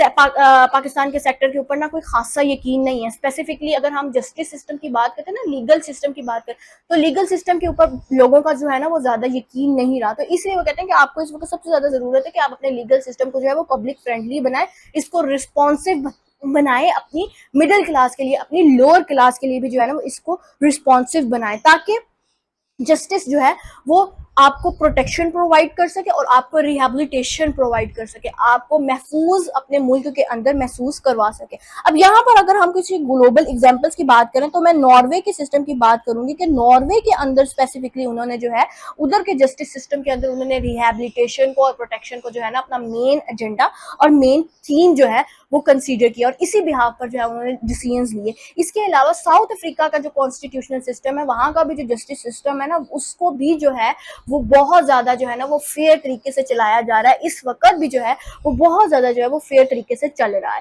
अब यहाँ पर इंटरनेशनल रिलेशंस जो है वो हमें क्या कहता है, इंटरनेशनल रिलेशंस जस्टिस सिस्टम के अंदर ह्यूमन सिक्योरिटी की बात करता है। इंटरनेशनल रिलेशंस आपको ये कहता है कि सिक्योरिटी सिर्फ आपके स्टेट की नहीं है, सिक्योरिटी से मुराद सिर्फ ये नहीं है कि आप मिलिटरली, आप डिफेंसिवली अपने आप को मजबूत करें, आप अपने आपका सारा फोकस आपकी मिलिट्री पर हो, नहीं, आपका सारा फोकस आपकी इकोनॉमी पर हो, नहीं, आपका सारा फोकस जो है वो इन्हीं तमाम चीजों पर नहीं होना चाहिए। You should have to focus on your human, आपको आपकी जो आपकी सिटीजन है, आपकी ह्यूमन बींग्स है, आपकी पॉपुलेशन है, आपको उनके ऊपर फोकस करना चाहिए, उनको आपको बेसिक सेफ्टी, उनको डिग्निटी, उनको इंसाफ प्रोवाइड करना चाहिए। ये जो है ये हमारा इंटरनेशनल रिलेशन जो है ना वो जस्टिस सिस्टम को ह्यूमन सिक्योरिटी से इस तरीके से लिंक करता है।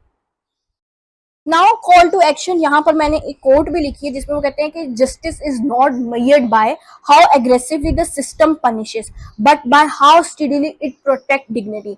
मतलब बहुत क्लियर है इस चीज में, मुझे ज्यादा समझाने की वैसे जरूरत नहीं है, बट फिर भी इफ आई एक्सप्लेन दिस तो ये सिंपल ऐसे ही लिखा है कि जस्टिस का मतलब ये नहीं है कि आप कितने गुस्से में आके, कितने एग्रेसिवली आप किसी डिसीजन को ले रहे हैं या आप किसी को पनिश कर रहे हैं, इससे मुराद सिर्फ इतनी है कि आप कितना अपने आप को स्टेडली से मुराद यहाँ पर ये है कि कितने ज्यादा आप कंसिस्टेंट है अपनी इज्जत को प्रोटेक्ट करने में, आप कितने ज्यादा कंसिस्टेंट है सेफ्टी के लिए। यहाँ पर सिर्फ डिग्निटी नहीं आएगा, यहाँ पर सेफ्टी भी आएगा कि आप कितने ज्यादा कंसिस्टेंट है सेफ्टी के लिए, सिक्योरिटी प्रोवाइड करने में आप कितने ज्यादा जो है वो कंसिस्टेंट है। और अभी जो हमने लास्ट स्लाइड में सारी हमने रिफॉर्म्स की बात की है, हमने वीएंस डिस्कस किए कि भाई इन इन चीज़ों को जो है वो चेंज करने की ज़रूरत है।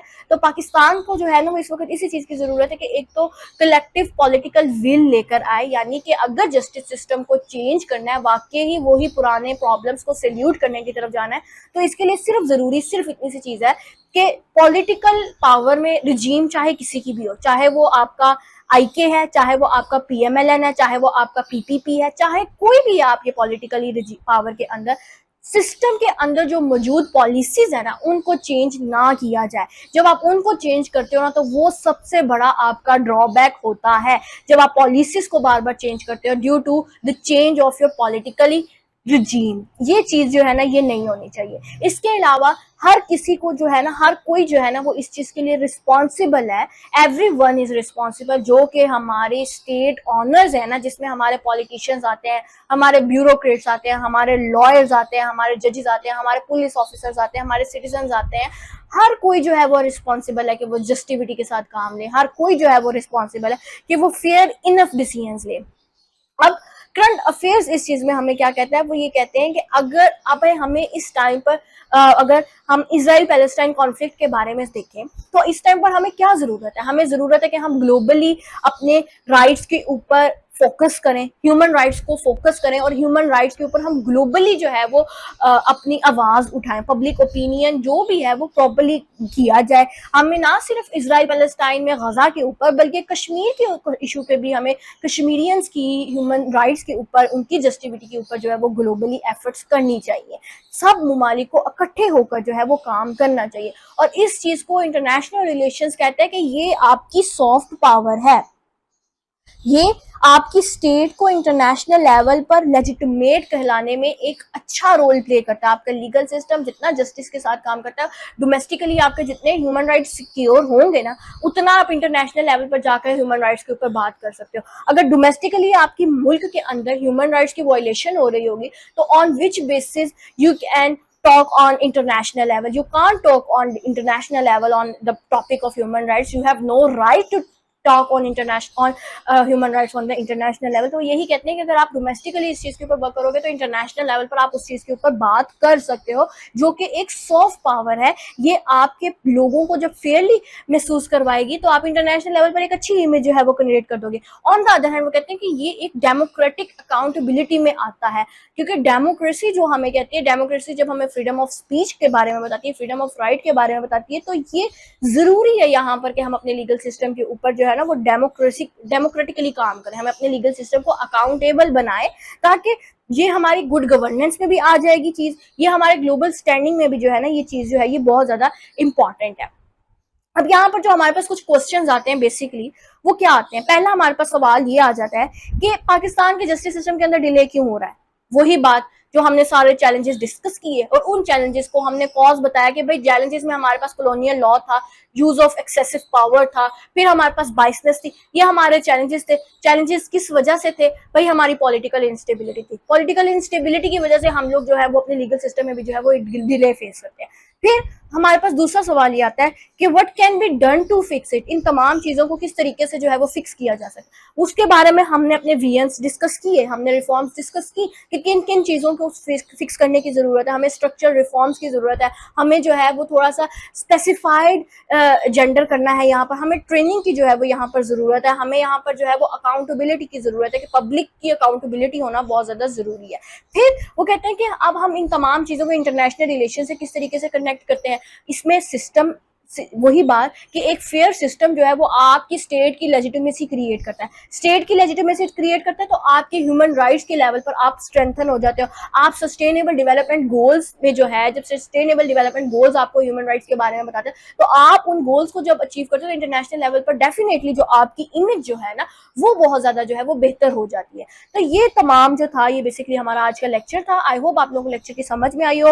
अब आज का current lecture CSS PMS exams में किस तरीके से हेल्प आउट कर सकता है, बिकॉज हमने पाकिस्तान के जस्टिस सिस्टम के बारे में बात की है, तो ये पाकिस्तान अफेयर्स में बहुत इजीली कवर हो सकता है। पाकिस्तान अफेयर्स में आपको ये सवाल आ सकता है कि what is the classification of justice system in Pakistan, what are the challenges Pakistan face and how we can fix all this challenges, और क्या सॉल्यूशंस क्या हैं। ये सवाल आपको जो है वो पाकिस्तान अफेयर्स में आ सकता है। ऑन द अदर हैंड आपको आज का लेक्चर इंटरनेशनल रिलेशंस के अंदर भी, जो इंटरनेशनल रिलेशंस का सब्जेक्ट है उसके अंदर भी जो है वो आपको आ सकता है। मैं अपने हर लेक्चर को इंटरनेशनल रिलेशन से जो है वो स्पेसिफिकली रिलेट भी इसीलिए करती हूँ क्योंकि सीएसएस पीएमएस के अंदर जो है ना वो इंटरनेशनल रिलेशन एक अलग सब्जेक्ट है, ठीक है। और तमाम टॉपिक्स जो है ना उनका लिंक इंटरनेशनल रिलेशन से इसीलिए किया जाता है क्योंकि उनका लिंक जो है ना वो बन रहा होता है। तो इंटरनेशनल रिलेशंस की तो आपकी तैयारी जो है ना वो ऐसे ही हो जाती है। उसके अलावा हम अगर कुछ लेक्चर के अंदर पाकिस्तान अफेयर्स को टच करते हैं तो उसके अंदर भी हमारा लेक्चर, हमारा वो सब्जेक्ट भी इजीली कवर हो रहा है। हमारा करंट अफेयर्स का जो सब्जेक्ट है वो भी बहुत इजीली जो है